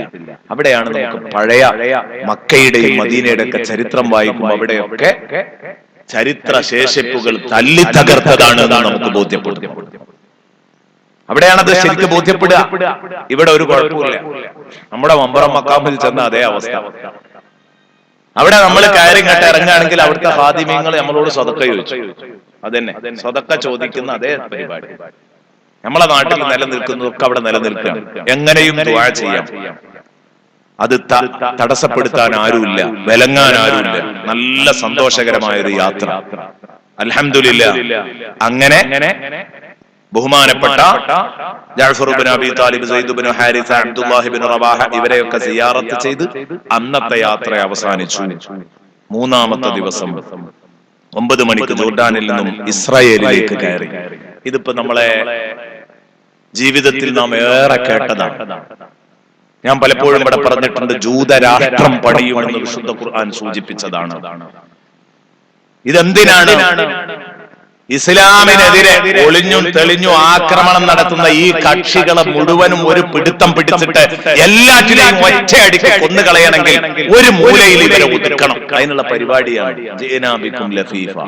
ഞാൻ മുമ്പ് പറഞ്ഞതാണ്, ഒരു ഭാഗത്തേക്ക് ഇവരെ ഒരു കൂട്ടും. സൂറത്തുൽ ഇസ്രായേലുണ്ട്. 2 തവണ കുഴപ്പമുണ്ടാക്കും. ഒരിക്കൽ മുസ്ലിമീങ്ങൾ ബൈത്തുൽ മുഖദ്ദസ് ശരിക്കും അതിന്റെ അധികാരം ഏറ്റെടുക്കും. വീണ്ടും 2ാമതൊരിക്കൽ കൂടെ മുസ്ലിമീങ്ങൾ എല്ലാ അർത്ഥത്തിലും അധികാരം തിരിച്ചു പിടിക്കും എന്ന് പറയുന്ന ഭാഗം അതിന് വരാനിരിക്കുന്നേ ഉള്ളൂ. ഞാൻ പലപ്പോഴും പറഞ്ഞിട്ടുണ്ട്, സൂറത്തുൽ ഇസ്രായേൽ ആയത്തുകൾ ഓതി പറഞ്ഞിട്ടുണ്ട്. അത് നമുക്ക് ശരിക്കും ഇങ്ങനെ കാണാൻ പറ്റും. കാരണം രാജ്യത്തിന്റെ വിവിധ ഭാഗങ്ങളിൽ ഭൂമിയിൽ ഇവരെ നാം കഷ്ണം വെട്ടി എറിഞ്ഞു എന്ന് പറഞ്ഞ ഈ ജൂതന്മാർ നമ്മുടെ നാട്ടിൽ അടക്കം പ്രിയപ്പെട്ട സുഹൃത്തുക്കളെ ജൂതന്മാരുടെ സാന്നിധ്യം ഉണ്ടായിരുന്നു. കൊടുങ്ങല്ലൂരടക്കം അവിടെയൊക്കെ ഉണ്ടായിരുന്നു. അവിടുന്നൊക്കെ അങ്ങനെ കയറി പോവാണ്. എല്ലാം ജൂതരാഷ്ട്രത്തിലേക്ക് വലിഞ്ഞുകൊണ്ടിരിക്കുക. കാരണം എന്താ? ഇത് ഒരുമിച്ച് നശിപ്പിക്കാൻ എളുപ്പം അതാണ്, അല്ലാതെ ആരും വിഷമിക്കേണ്ടതില്ല. പക്ഷേ ഇപ്പൊ അവർ നടത്തുന്ന ഫസാദ് ശരിക്കും നിങ്ങൾ 2 വട്ടം കുഴപ്പമുണ്ടാക്കും, ഭൂമിയിൽ ധിക്കാരം കൊണ്ട് കുഴപ്പമുണ്ടാക്കും, മുസ്ലിമീങ്ങളെ അടിച്ചമർത്തും എന്ന് വിശുദ്ധ ഖുർആൻ വ്യക്തമായി പറഞ്ഞതാണ്. അതിന്റെ അവസാന ഘട്ടത്തിലേക്കാണ് ഇപ്പൊ ഇങ്ങനെ നീങ്ങിക്കൊണ്ടിരിക്കുന്നത്. ഇപ്പോ നമ്മൾ അവിടെ ചെന്ന് നോക്കിയാൽ കാണുന്ന രംഗം, നമ്മൾ വിദേശികളാണ്, നമുക്ക് ദേഹപരിശോധനയും മറ്റും നേരിടുന്നതല്ല. ആ നാട്ടുകാര് പലസ്തീനികൾക്കടക്കം ഇസ്രായേലിലേക്ക് ഇങ്ങോട്ട് കയറണമെങ്കിൽ അവിടെ ദേഹപരിശോധന അനുഭവിക്കുന്ന ഒരവസ്ഥ പലപ്പോഴും നമുക്ക് കാണും. വല്ലാത്ത സങ്കടകരമായ കാഴ്ചയാണ്. എന്ന് പറഞ്ഞാൽ മൊത്തം നഗ്നമായി പരിശോധിക്കുന്ന ഒരു സന്ദർഭം ഞങ്ങൾ ഒരിക്കൽ കണ്ടു. എന്ന് പറഞ്ഞാൽ ഒരു പാവപ്പെട്ട സഹോദരനെ അങ്ങനെ നിർത്തിയിട്ട് തോക്ക് ചൂണ്ടിയിട്ട് ഇങ്ങനെ പരിശോധിക്കുകയാണ്. പലപ്പോഴും ബൈത്തുൽ മുഖദ്ദസിലേക്ക് നമ്മൾ ഇവിടെ കേൾക്കുന്നത് പോലെ ബൈത്തുൽ മുഖദ്ദസ് മുഴുവൻ അവരുടെ ആരാധനാകർമ്മങ്ങളും മറ്റുമല്ല. ബൈത്തുൽ മുഖദ്ദസിൽ ശരിക്കും മുസ്ലിമീങ്ങളുടെ ആരാധനാകർമ്മങ്ങളാണ് നടക്കുന്നത്. നമസ്കാരം മറ്റു കാര്യങ്ങളൊക്കെ കൃത്യമായിട്ട് നടക്കും. പക്ഷെ അധികാരം ഇസ്രായേലിനാണ്. ഏത് സമയത്ത് എന്തും ചെയ്യാം. പള്ളി കമ്മിറ്റി പള്ളിയിലെ ഉസ്താദിന് ശമ്പളം കൊടുക്കുന്നു. പക്ഷേ രാജ്യത്തെ നിയമം എപ്പോഴും നമ്മുടെ സ്ഥാപനങ്ങൾ പിടിച്ചു വിഴുങ്ങാൻ പറ്റുന്ന അവസ്ഥയിൽ നിൽക്കുന്നത് പോലെയാണുള്ളത്. എല്ലാ സ്ഥലങ്ങളും മാത്രമല്ല, കുഞ്ചി സ്ഥാനങ്ങൾ മുഴുവനും അവർ കൈയടക്കി വെച്ചിരിക്കുക. ഒന്നും ചെയ്യാൻ പറ്റില്ല. ആ ഒരവസ്ഥയിൽ എത്തി നിൽക്കുകയാണ്. സുബ്ഹാനല്ലാഹ്, വല്ലാത്ത സങ്കടം തോന്നി. ഇസ്രായേലിലേക്ക് പുറപ്പെട്ടു. ഇസ്രായേലിലെ ബോർഡറിലെത്തി. അൽ നബി എന്ന് പറയുന്ന ഇസ്രായേൽ ബോർഡറിൽ അവിടെയാണ് ചെക്ക് പോയിന്റ് ഉള്ളത്. അവിടെ നിന്ന് ഒരു നീണ്ട 5.5 മണിക്കൂർ ആ ചെക്കപ്പൊക്കെ കഴിഞ്ഞതിന്റെ ശേഷം 4:30 അരീഹ പട്ടണത്തിലെത്തുന്നു. അരീഹ പട്ടണം, ഇതൊക്കെ നമ്മൾ സാധാരണ അങ്ങനെ വായിച്ചു വരുന്നതാ. അരീഹയിലെത്തുന്നു മൂസ നബി അലൈഹി ഇസ്ലാമും കൂട്ടരും. അരീഹയിലെത്തുന്നു. എന്നിട്ട് ആ അരീഹയിൽ നിന്ന് മൂസ നബിയും കൂട്ടരും ആ മരുഭൂമിയിൽ നിന്ന് അനുഭവിക്കുന്ന പ്രയാസങ്ങൾ ഒക്കെ കേൾക്കുന്ന ഈ അരീഹ പട്ടണം ഇപ്പോഴും അരീഹ എന്നുള്ള പേരിൽ തന്നെ അറിയപ്പെടുന്നത്. ജരീക്ക എന്നും അതിനെ പേര് വിളിക്കുന്നുണ്ട്. ജരീക്ക എന്ന് ലോപിച്ചുകൊണ്ട് അങ്ങനെയും പേര് വിളിക്കുന്നുണ്ട്. അവിടെ എത്തി. അവിടെ നിന്ന് 5:45 അവിടെ നിന്നും പുറപ്പെട്ടു. കസീബുൽ അഹ്മറിലെ ബഹുമാനപ്പെട്ട കലീമുല്ലാഹി മൂസ അലൈഹിസ്സലാമിന്റെ മഖ്ബറയിലെത്തി. നിങ്ങൾ മൂസ നബിന്റെ മഖ്ബറ നബി തങ്ങൾ പറഞ്ഞു കസീബുൽ അഹ്മറിലാണ് മൂസ നബിയുടെ മഖ്ബറ. നബി സല്ലല്ലാഹു അലൈഹി വസല്ലം തങ്ങൾ ഇസ്രാഉം മിഅ്റാജും വന്നത് ഇങ്ങോട്ടാണല്ലോ. ഇസ്രായേലിലേക്കാണല്ലോ. നബി സല്ലല്ലാഹു അലൈഹി വസല്ലം പലസ്തീനിലേക്കാണല്ലോ, ബൈത്തുൽ മുഖദ്ദസിലേക്കാണല്ലോ ഇസ്രാഉം മിഅ്റാജും വന്നത്. അപ്പൊ അന്ന് നബി സല്ലല്ലാഹു അലൈഹി വസല്ലം വരുന്ന വഴിയിൽ മൂസ നബി അലൈഹി ഇസ്ലാമിന്റെ ഖബറിന്റെ അടുത്ത് ഇറങ്ങി മഖ്ബറയിൽ സിയാറത്ത് ചെയ്തു. അപ്പോഴാണ് നബി പറഞ്ഞത് റഅയ്തു മൂസ യുസല്ലി ഫിൽ ഖബർ. മൂസ നബി അലൈഹി ഇസ്ലാം ഖബറിൽ വെച്ച് നിസ്കരിക്കുന്നത് ഞാൻ കണ്ടു.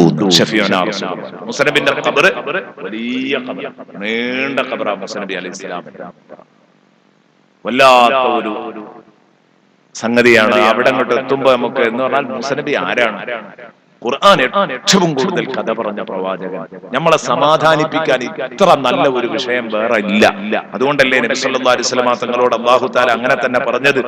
എന്നിട്ട് മൂസ നബി അലൈഹി ഇസ്ലാമിന്റെ ഖബർ കസീബുൽ അഹ്മറിൽ, അന്ന് നിങ്ങൾ എന്റെ കൂടെ ഉണ്ടായിരുന്നെങ്കിൽ കസീബുൽ അഹ്മർ എന്ന് പറഞ്ഞാൽ ചുവന്ന കുന്ന് എന്ന് പറയാം. ഈ ഒരുപാട് മണ്ണിന്റെ കൂനകൾ ഇങ്ങനെ പൊങ്ങി നിൽക്കുന്ന ഏരിയയാണ്. അതുകൊണ്ടാണ് ആ സ്ഥലത്തിന് അങ്ങനെ പേര് വന്നത്. ഇപ്പോഴും കാണാൻ പറ്റും. അതിന്റെ അടുത്ത് കസീബുൽ അഹ്മറിന്റെ ചാരത്ത് മൂസ നബിയുടെ ഖബറിലെ അറൈതുക്കും, നിങ്ങൾക്ക് ഞാൻ കാണിച്ചു തരുമെന്ന് ഷഫീഉനാ റസൂലുള്ളാഹി, നിങ്ങൾക്ക് കാണിച്ചു തരുമായിരുന്നു നിങ്ങൾ എന്റെ കൂടെ ഉണ്ടെങ്കിൽ എന്ന് നബി തങ്ങൾ പറഞ്ഞു. അവിടെയാണ് കസീബുൽ അഹ്മറിന്റെ ആ ഭാഗത്താണ് മൂസ നബി അലൈഹിസ്സലാമിന്റെ മഖ്ബറയുള്ളത്. ദുഹ്റും അസ്റും ഒക്കെ അവിടെ നിന്ന് നിസ്കരിച്ചു. അവിടെ നിന്ന് സിയാറത്തൊക്കെ ചെയ്ത് ഇറങ്ങി. അതിന്റെ ശേഷം ബൈത്തുൽ മുഖദ്ദസിലേക്ക് 7:45 വൈകുന്നേരം 7:45 ബൈത്തുൽ മുഖദ്ദസിലെത്തി. മുസ്ലിമീങ്ങളുടെ 3ാമത്തെ പള്ളി. ആ ബൈത്തുൽ മുഖദ്ദസിലെത്തി വുളു ചെയ്ത് ബാബുൽ അസ്ബാത്ത്, ഇത് വിവിധ ഡോറുകൾ ബൈത്തുൽ മുഖദ്ദസിനുണ്ട്. ഏതുപോലെ നമ്മളെ കഅബത്ത് കടക്കുമ്പോൾ ഓരോ ഡോറിനും ഓരോ പേരാണ്.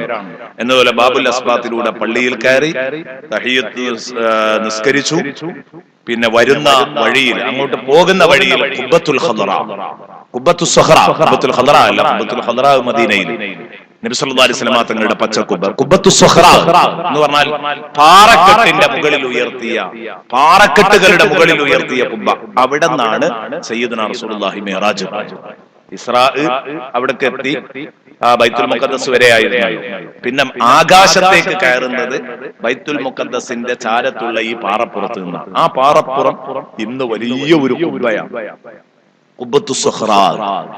അവിടെ വെച്ചിട്ടാണ് യാന്ത്രിക കോണി ഇറങ്ങി വരുന്നത്. അതിൽ കയറി നിന്നിട്ട് സയ്യിദുനാ റസൂലുള്ളാഹി സ്വല്ലല്ലാഹു അലൈഹി വസല്ലം തങ്ങളും ജിബ്രീലും ആകാശത്തേക്ക് കയറിപ്പോയത്. അതൊക്കെ ഇന്നും ആ ചരിത്രങ്ങളൊക്കെ അവിടെ സ്മരിക്കപ്പെടുന്നു. അവിടുത്തെ ഗൈഡ് റാമി എന്ന് പറയുന്ന ഒരു ഗൈഡ് ഞങ്ങളുടെ കൂടെ ഉണ്ടായിരുന്നു. നല്ല മനുഷ്യനാണ്, നല്ല വിവരവും. എപ്പോഴും അദ്ദേഹത്തെ തന്നെ കിട്ടൂല, കാരണം ഗവൺമെന്റ് ഗൈഡുകൾ അവർ ഗവൺമെന്റ് ശമ്പളത്തിൽ പ്രവർത്തിക്കുന്നവരാണ്. അവർ പോരോളും നമ്മുടെ കൂടെ ഉണ്ടാവും.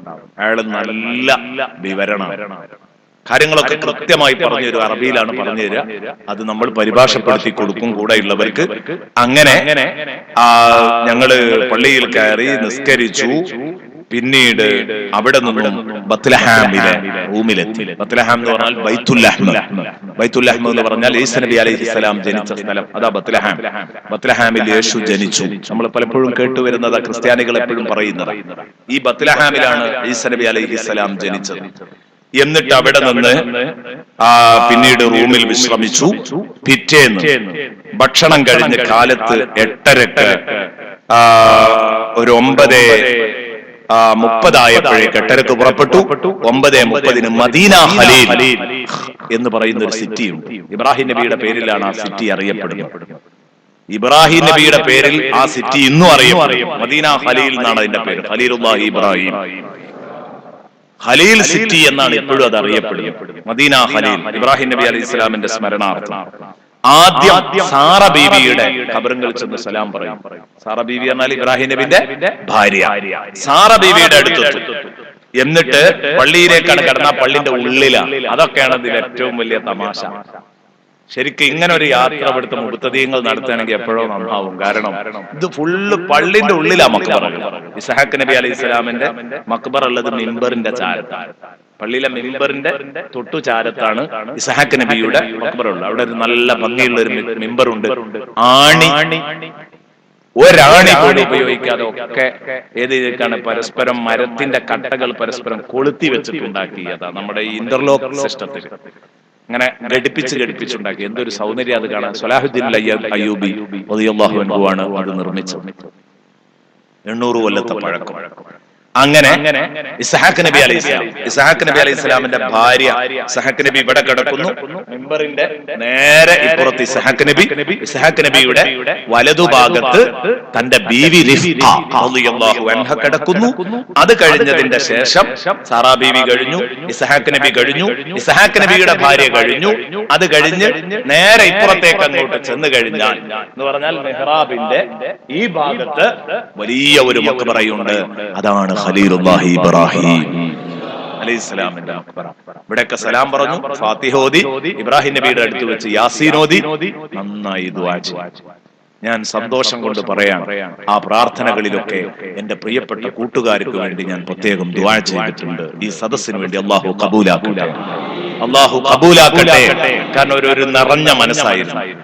എങ്കിൽ ആ ചുമരിന്റെ അപ്പുറത്താണ് യാക്കൂബ് നബി അലൈഹി സ്വലാമും യൂസുഫ് നബി അലൈഹി സ്വലാമും ഉള്ളത്. അങ്ങോട്ട് കടക്കാൻ അനുവാദമില്ല. അത് ഇസ്രായേലിന്റെ അധീനത്തിലാണ്. ഇതൊക്കെ ഭരണം ഇവരുടെ അധീനത്തിൽ തന്നെയാണ്. എന്നാലും നമുക്ക് ഇങ്ങനെ നമ്മളെ അമലുകളൊക്കെ ചെയ്യാൻ അവർ അനുവാദം തരുന്നുണ്ട്. അവിടേക്ക് കയറാൻ തന്നെ പറ്റില്ല. കാരണം യാക്കൂബ് നബി പോലെ സ്വന്തം ആളാണല്ലോ അല്ലെ. ബനു ഇസ്രായേലിന്റെ മക്കൾ എന്നല്ലേ ഇസ്രായേല്യർ, ജൂതന്മാര് ഇസ്രായേലിന്റെ മക്കൾ എന്നാണ് അറിയപ്പെടുന്നത്. ഇസ്രായേൽ എന്ന് പറഞ്ഞാൽ യാക്കൂബ് നബിയുടെ പേരാണ്. യാക്കൂബ് നബി അലൈഹി ഇസ്ലാമിന്റെ പേരാണ് ഇസ്രായേൽ. അപ്പൊ ആ യാക്കൂബ് നബി അലൈഹി ഇസ്ലാം തൊട്ടുള്ളത് ഇപ്പോഴത്തെ തടഞ്ഞിരിക്കുകയാണ്. മുമ്പ് അതൊക്കെ ചെയ്യാമായിരുന്നു. ഞാൻ പറഞ്ഞു, 10 കൊല്ലം മുമ്പാണെങ്കിൽ ഒരുപാട് സംഗതികൾ കിട്ടുമായിരുന്നു. ഏതായാലും അവിടേക്ക് കയറാൻ, അവിടേക്ക് ഇറങ്ങി വരുമ്പോ തോക്കും പിടിച്ച് പട്ടാളക്കാരൻ ഇങ്ങനെ നിൽക്കുന്ന രംഗമാണ് നമുക്ക് കാണാൻ കഴിയുന്നത്. അങ്ങനെ അത് കഴിഞ്ഞ് പിന്നീട് പോയത് ഹൽ ഹൗൽ എന്ന് പറഞ്ഞൊരു സ്ഥലമുണ്ട്. ഹൽ ഹൗലില് ബഹുമാനപ്പെട്ട നബിയുല്ലാഹി യൂനുസ് നബി അലൈഹിസ്സലാമിന്റെ മഖാമുണ്ട്. അവിടെ യൂനുസ് നബിയുടെ മഖാം. അതായത് യൂനുസ് നബി അലൈഹി സ്വലാമിനെ മത്സ്യം കടലിൽ നിന്ന് പുറത്തേക്ക് തള്ളുന്നു. എന്നിട്ട് 1 കൊല്ലം അവിടെ താമസിച്ചു എന്നാണ്. അങ്ങനെയാണ് ഹൽ ഹൗൽ എന്നുള്ളത് ലോപിച്ചിട്ടാണ് അത്ര ഹൽ ഹൗൽ എന്നായത്. ഇതൊക്കെ ഈ ഗൈഡ് റാമി പറഞ്ഞു തന്ന വിഷയങ്ങളാണ്. അദ്ദേഹം ചരിത്രം, അദ്ദേഹത്തിന് അതിനൊക്കെ പ്രമാണമുണ്ട് കയ്യിൽ. ഹൽ ഹൗൽ എന്നാണ് ആ സ്ഥലത്തിന്റെ പേര്. ഏതാവട്ടെ അവിടെ വെച്ച് ബഹുമാനപ്പെട്ട യൂനുസ് നബി അലൈഹി സ്വലാമിന്റെ മക്കാമിൽ വെച്ച് യൂനുസ് നബിയുടെ ഖബർ അവിടെയാണെന്ന് ഉറപ്പില്ല. മക്കാമാണ്. മക്കാം എന്ന് പറഞ്ഞാല് സ്മരണാർത്ഥം എന്ന് പറഞ്ഞാൽ അവിടെ ഈ സമുദ്രത്തിൽ പോയി കപ്പൽ യാത്ര ചെയ്തു. സമുദ്രത്തിൽ യൂനുസ് നബി അലൈഹിസ്സലാം സമുദ്രത്തിലേക്ക് ഇറങ്ങുന്നു. അരങ്ങൊക്കെ നമുക്കറിയാലോ. കപ്പല് ഓവർലോഡ് ആയപ്പോൾ യൂനുസ് നബി അലൈഹിസ്സലാം ഇറങ്ങുന്നു, മത്സ്യം പിടിച്ച് വിഴുങ്ങുന്നു.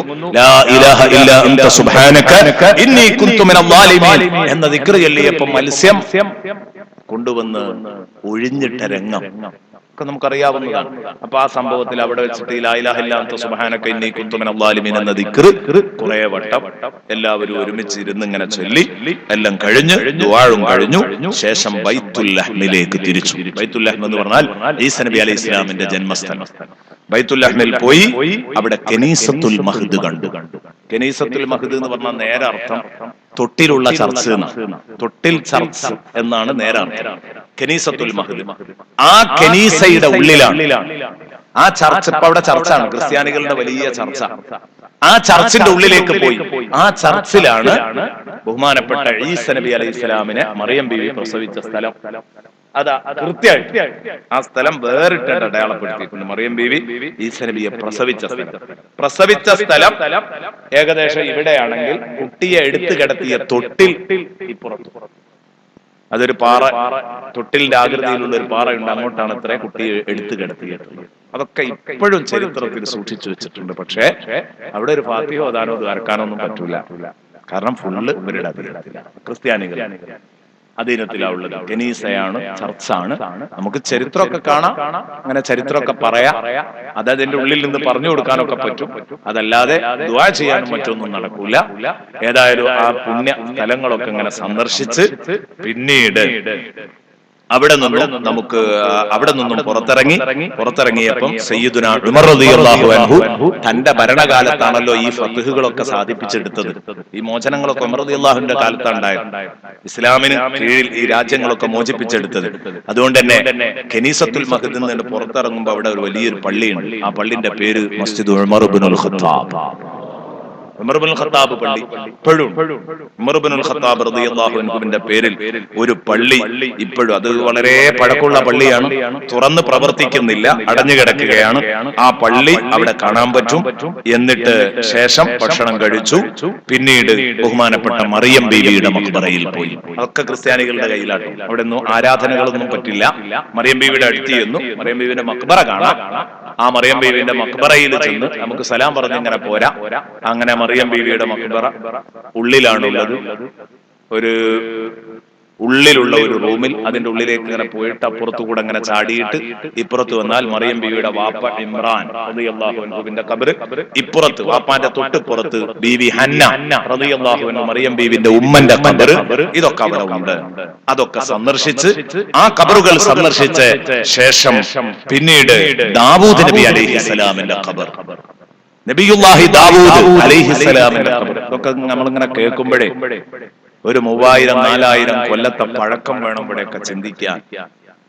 ഈ ചരിത്രങ്ങളൊക്കെ സംരക്ഷിച്ചു പോരുന്നു എന്നത് വല്ലാത്തൊരു സംഭവം തന്നെയാണ്. അതാ ഞാൻ പറഞ്ഞത്, നേരിട്ട് കണ്ടുകൊണ്ട് കാണുമ്പോൾ ഇതിന് ഇത്രയും പഴക്കം നമുക്ക് ശരിക്കും തോന്നും ചെയ്യും.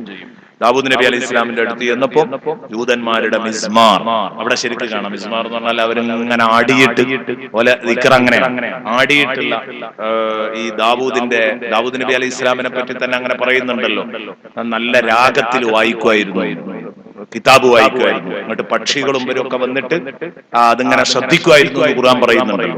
അപ്പൊ അതിന്റെ ഇന്ന് അവരുടെ ഒരു രൂപം നമുക്കവിടെ കാണാൻ കഴിയും. ഇങ്ങനെ ആടിയിട്ട് എന്ന് പറഞ്ഞാൽ നിലക്കുന്ന പ്രശ്നമല്ല, നേരം വെളുത്ത് വൈകുന്നേരം വരെ ആട്ടാടും, ആടിയിട്ട് ഇങ്ങനെ വായിക്കുന്ന. അതുപോലെ തന്നെ ചുമരിന്റെ അടുത്താണെങ്കിൽ എവിടെയാണെങ്കിലും നമ്മള് സാധാരണ ഈ ഷാദുലി റാത്തീബിലൊക്കെ ഉള്ളതുപോലെ അനങ്ങാത്ത ഒരു, അടങ്ങി നിൽക്കാത്ത ഒരു പ്രകൃതി, ഇങ്ങനെ ഇളകിക്കൊണ്ടേയിരിക്കും.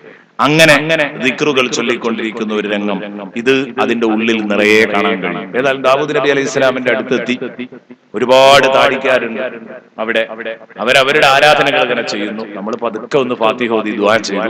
തടസ്സമൊന്നും പറഞ്ഞില്ല. അൽഹംദുലില്ലാഹ് സന്തോഷത്തോടെ അവിടെ നിന്ന് തിരിച്ചു. എല്ലാം കഴിഞ്ഞ് പിന്നെ മഖ്ബലുൽ ജിദാർ എന്ന് പറഞ്ഞാൽ ബഹുമാനപ്പെട്ട സയ്യിദുനാ റസൂലുള്ളാഹി ഇസ്രാഇന്റെ രാത്രിയിൽ വന്നപ്പം ബുറാക്കിനെ കെട്ടിയിട്ടിരുന്ന ആ ചുമരാണ്. ആ ഗേറ്റിന്റെ അടുത്തുള്ള സ്ഥലമാണ്. അവിടെ എത്തി പള്ളി കോമ്പൗണ്ടിലേക്ക് കടന്നു, ബൈത്തുൽ മുഖദ്ദസിലേക്ക് കടന്നു. ബൈത്തുൽ മുഖദ്ദസിലെത്തി എന്നിട്ട് പഴയ പള്ളി, ബൈത്തുൽ മുഖദ്ദസിന്റെ പഴയ പള്ളി, നമ്മള് തലേന്ന് നിസ്കരിച്ചിരുന്നത് മുകളിലെ തട്ടിൽ നിന്നായിരുന്നു. പഴയ പള്ളി താഴെ, പഴയ ഏറ്റവും പഴക്കമുള്ള പള്ളി. അതിപ്പോഴും അത് ചെറുതാണ്, അതിന് മാത്രമൊന്നുമില്ല.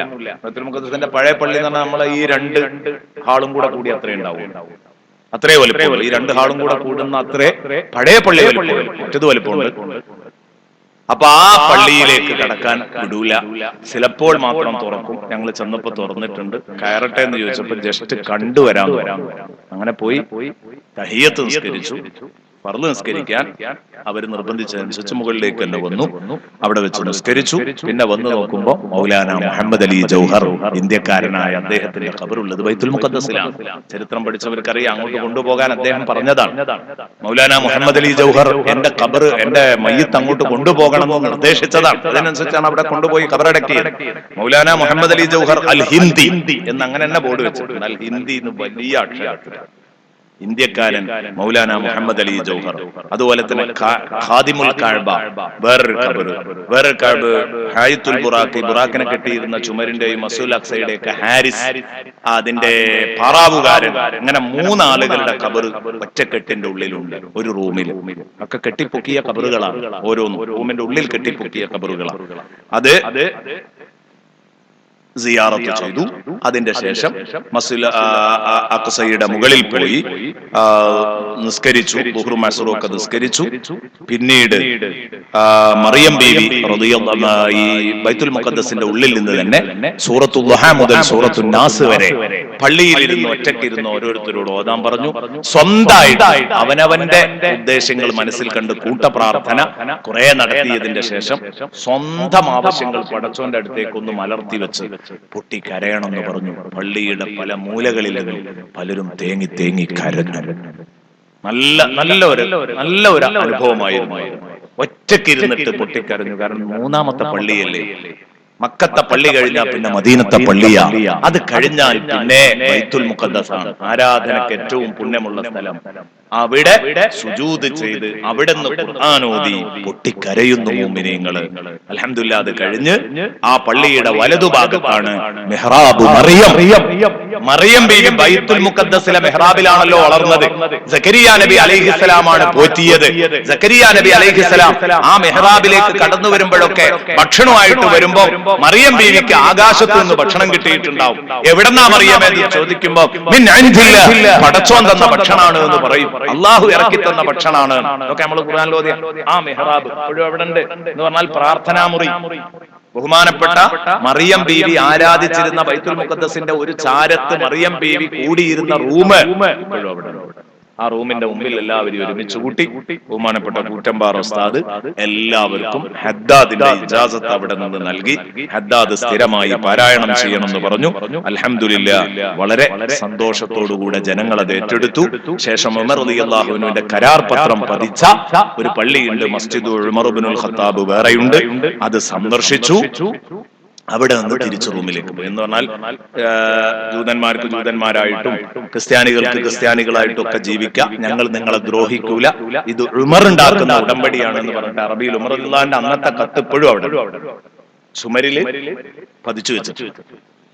ഉമർ റളിയല്ലാഹുവിന്റെ കത്ത് എന്ന് പറഞ്ഞാൽ ആ കത്തിന്റെ വരികൾ ചുമരിൽ ഒരു ശിലാഫലകത്തിൽ ഇന്നും അതവിടെ കാണാൻ കഴിയും. അപ്പൊ ഇതൊക്കെ ഉമർ റളിയല്ലാഹുവിന് അവർക്ക് നൽകിയ ഉറപ്പാണ്.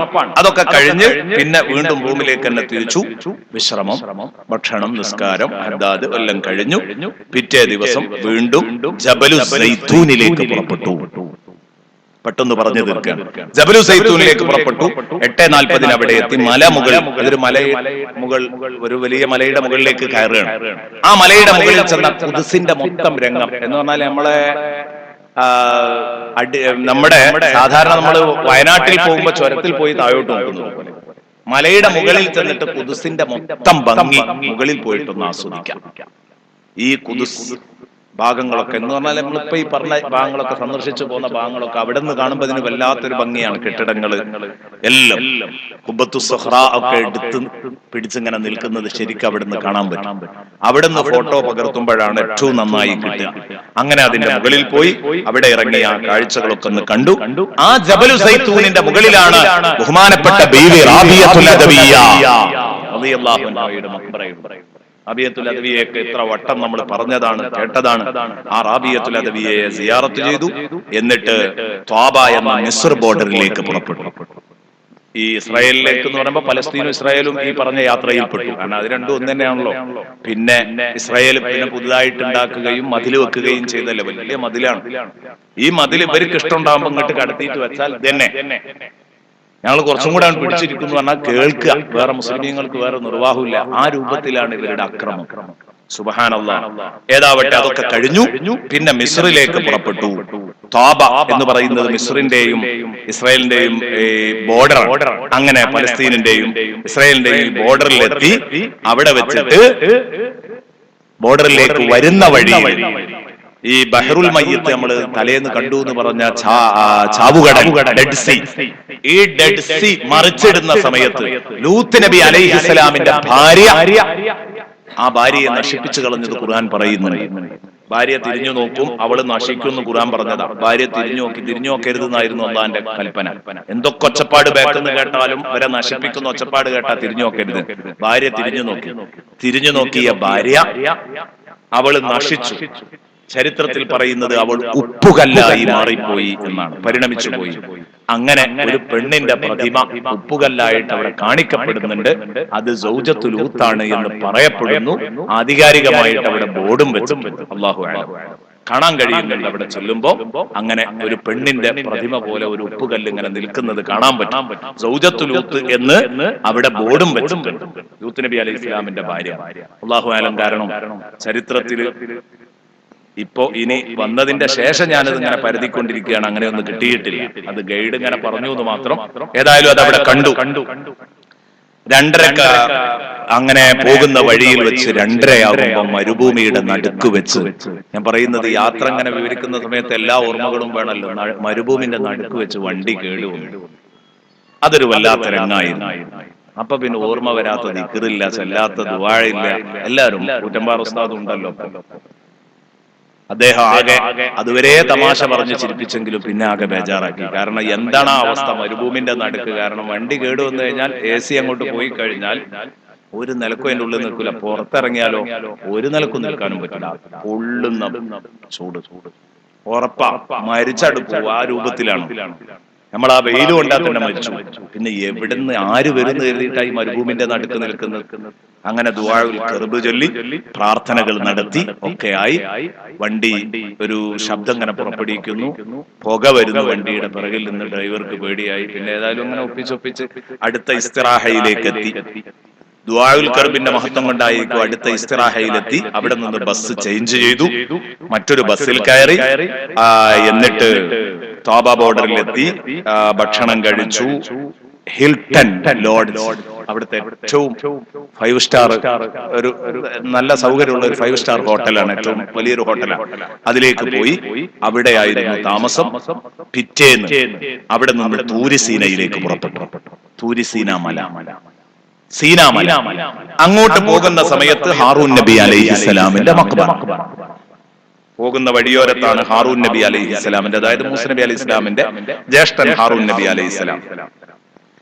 അവിടെ ചെന്നാൽ നമുക്ക് വേറൊരു രംഗം കാണാനാണ്. അതൊക്കെയാണ് അതിലെ ഏറ്റവും ഇന്നും നമ്മളെ മനസ്സിനങ്ങനെ ത്രസിപ്പിക്കുന്ന രംഗം. അതായത് നമ്മൾ സാധാരണ, ഞാൻ ഇതിന്റെ മുമ്പൂടെ പറഞ്ഞു കഴിഞ്ഞതാണ്, മൂസ നബി അലൈഹിസ്സലാം അന്ന് ജോർഡാനിൽ നിന്ന് ശുഐബ് നബി അലൈഹിസ്സലാമിന്റെ നാട്ടിൽ നിന്ന് കുടുംബത്തെയും കൂട്ടി ഇങ്ങോട്ട് തിരിച്ചു പോരുന്ന സമയത്ത് മിസ്രിന്റെ ബോർഡറിലേക്ക് എത്തുമ്പോൾ അന്ന് കണ്ട ഈ സംഭവം, ഈ തൂരിസീന പർവ്വതത്തിന്റെ ഭാഗം, സീനാ പർവ്വതത്തിന്റെ ആ ഭാഗത്തേക്ക് എത്തുന്ന സമയത്ത് ഒരു മരത്തിന്റെ അടുത്ത് നിന്ന് ഒരു ലൈറ്റ് കണ്ടു എന്ന് ഖുർആൻ പറഞ്ഞല്ലോ. മരത്തിന്റെ അടുത്ത് നിന്ന് ഒരു മരത്തിന്റെ അടുത്ത് നിന്നും ലൈറ്റ് കണ്ടു. അപ്പൊ അങ്ങോട്ട് എത്തിയപ്പോ ആ ലൈറ്റ് ഉള്ള സ്ഥലത്തെത്തിയപ്പോ അല്ലാഹു റബ്ബുൽ ഇസ്സത്ത് മൂസ നബിയോട് സംസാരിക്കുക, ഇന്നി അനല്ലാഹ്, ഞാൻ അല്ലാഹുവാണ്, ഞാൻ നിങ്ങളെ പ്രവാചകരായി തെരഞ്ഞെടുത്തിരിക്കുന്നു. കന്നി വഹയ്യ മൂസ നബി അലൈഹി ഇസ്ലാമിന് കിട്ടിയത് ആ മരത്തിന്റെ ചുവട്ടിൽ വെച്ചാണ്. ആ മരം എന്ന് പറഞ്ഞിട്ട് ഇപ്പോഴും ഒരു മുൾമരം അവിടാണ്. തഫ്സീറുൽ ജലാലൈനിൽ നമുക്ക് ഔസജ് മരം എന്നാ കാണാൻ കഴിയും. ചെറിയൊരു മുൾമരം, അത് അങ്ങനെ തന്നെ മുൾമരം അവിടെ ഇപ്പോഴും വളർന്നു നിൽക്കുന്നുണ്ട്. അതിന്റെ ബാക്കിയാണോ എന്താണെന്നറിയില്ല. വേറെ മരങ്ങളൊന്നും അവിടെ ഇല്ല, ഒറ്റ മരം. ആ മരം അവിടെ ഉണ്ട്. അത് കാണിക്കുന്നു. അതിന്റെ അടുത്തൊക്കെ നമ്മൾ പോകുന്നു. പിന്നീട് ബഹുമാനപ്പെട്ട മൂസ നബി അലൈഹിസ്സലാം പടച്ചോനെ കാണണമെന്ന് ആഗ്രഹിക്കുമ്പോ അള്ളാഹുവിന്റെ നൂറു തജല്ലി കണ്ടില്ല. കാണാൻ ഒരുങ്ങുമ്പോഴേക്ക് മല തന്നെ വിറച്ചു പോയി എന്ന് പറഞ്ഞ ദക്ക എന്ന് ഖുർആൻ പറഞ്ഞില്ല. അതുകൊണ്ട് തന്നെ പേരിപ്പോഴും ജബലു ദക്ക എന്നൊരു പേരും ചരിത്രത്തിൽ ഇപ്പോഴും ആ മലക്കുണ്ട്. ആ മലയൊക്കെ അവിടെ കാണാം. ആ മല മാത്രം, അള്ളാഹുവിന്റെ നൂറു തജല്ലി പ്രകടമായ ആ മല മാത്രം കറുത്ത് കരുവാളിച്ച് ഇങ്ങനെ നിൽക്കുന്നു. ബാക്കിയുള്ളതൊക്കെ നല്ല ചുവന്ന മലകളാണ്. അത് മാത്രം കറുത്ത് കരുവാളിച്ച് ഇങ്ങനെ നിൽക്കുന്ന രംഗം ഇപ്പോഴും കാണാൻ കഴിയും. അത് കഴിഞ്ഞ് പോരുന്ന വഴിയിൽ മൂസ നബിക്ക് കട്ടിത്തേനും കാടപ്പക്ഷിയും ഇറക്കിയത് ഒക്കെ നമ്മളെ ക്ലാസ്സിലാണ് ഏറ്റവും കൂടുതൽ ഇതൊക്കെ ചർച്ച ചെയ്തത്. മന്നും സെൽവയും ഇറക്കിയ ആ സ്ഥലം, ആ മരുഭൂമി അത് കാണിച്ചു തരുന്നു. മന്നും സെൽവയും ഇറങ്ങിയ സ്ഥലം പിന്നീട് സൂയസ് കനാൽ മുറിഞ്ഞു കിടന്നു പോരുന്നു. ഇതൊക്കെ ഇപ്പോ ചരിത്രം അറിയുന്നവർക്ക് അറിയാലോ. ബഹ്റുൽ മുത്തവസ്സിത്തും മെഡിറ്ററേനിയൻ കടലും ഇത് രണ്ടും കൂടെ യോജിപ്പിക്കാനുള്ളതെന്ന് പറഞ്ഞാൽ 2 മാസം യാത്ര ചെയ്യേണ്ടിയിരുന്നു. അല്ലെങ്കിൽ അതിന്റെ ഇടയിൽ പുതിയൊരു കടൽ ഉണ്ടാക്കുക നടത്തും. അതാണ് ഇപ്പൊ സൂയസ് കനാൽ കൊണ്ട് ഉദ്ദേശിച്ചത്. ആ സൂയസ് കനാല് അത് മുറിച്ച് കടന്ന് പിന്നീട് ഭക്ഷണം കഴിഞ്ഞ് നേരെ റൂമിലേക്ക് പോയി. എല്ലാ ദിവസവും അവിടെ താമസിച്ചത് ഒരൊറ്റ ഹോട്ടലിലാണ്. അത് കഴിഞ്ഞ് അവസാനിപ്പിക്കുകയാണ്. പിന്നീട് സിയാറത്തുകൾ തന്നെ. അൽഹംദുലില്ലാ, മിസ്റിൽ അടുത്തിയതോടുകൂടെ മിസ്റിന്റെ പേര് മദീനത്തുൽ മൗത്ത എന്നാണ്. മരിച്ചവരുടെ പട്ടണം, മഹാന്മാരുടെ പട്ടണം, മഹാന്മാർ അന്തിയുറങ്ങുന്ന പട്ടണമാണ് ഈജിപ്ത്. ഈജിപ്തിലേക്ക് എത്തിയതോടുകൂടെ, കൈറോയിലേക്ക് അങ്ങോട്ട് എത്തിയതോടുകൂടെ ഇമാം ഷാഫിഈ റളിയല്ലാഹു അൻഹു ജീവിതത്തിൽ ഏറ്റവും സന്തോഷം തോന്നിയത് ഈ യാത്രയിൽ അവിടെ എത്തിയപ്പോഴാണ്. കാരണം നമ്മൾ 2ാം ക്ലാസ് കേൾക്കാൻ തുടങ്ങിയത് നമ്മുടെ മദ്ഹബിന്റെ ഇമാം ഷാഫിഈ റളിയല്ലാഹു അൻഹു. എന്തായാലും ഒന്ന് പോണം. ആചാര്യക്ക് പോണം തോന്നില്ല. ആചാര്യ പോയതാ? ഓൻ പോയില്ലേ? മോൻ പോയിന്, കുഞ്ഞിപ്പോ പോയിട്ടുണ്ട്. അൽഹംദുലില്ലാ, അള്ളാഹു എല്ലാം യാത്ര എല്ലാം അള്ളാഹു എളുപ്പാക്കട്ടെ.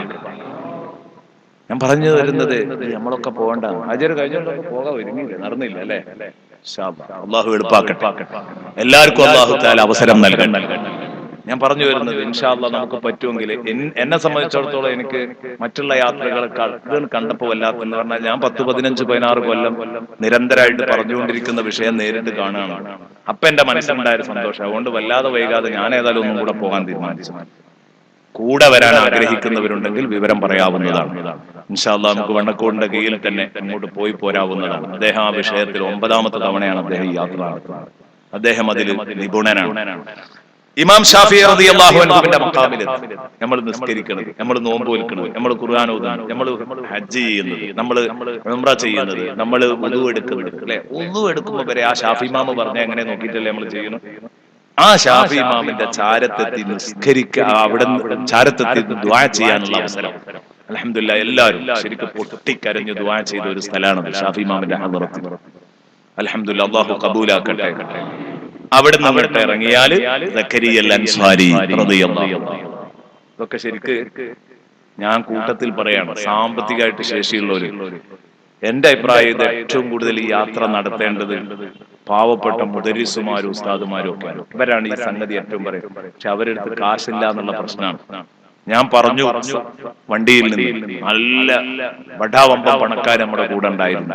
നിങ്ങൾ കയ്യോങ്കി നാട്ടിൽ പോയിട്ട് ദർസ് നടത്തുന്ന ഉസ്താദുമാരെ ഈ യാത്രക്കൊന്നും ഇവിടെ ഒരു 10 ദിവസത്തേക്ക് നിങ്ങൾക്കത് നാളെ പരലോകത്തേക്ക് വലിയൊരു കാര്യമാവും. അപ്പൊ തന്നെ ആ വണ്ടിയിൽ നിന്ന് 2 ആള് പറഞ്ഞു, നാട്ടിൽ വന്ന 2 വീത ആളുകളെ ഞങ്ങൾ പറഞ്ഞേക്കാൻ തീരുമാനിച്ചു.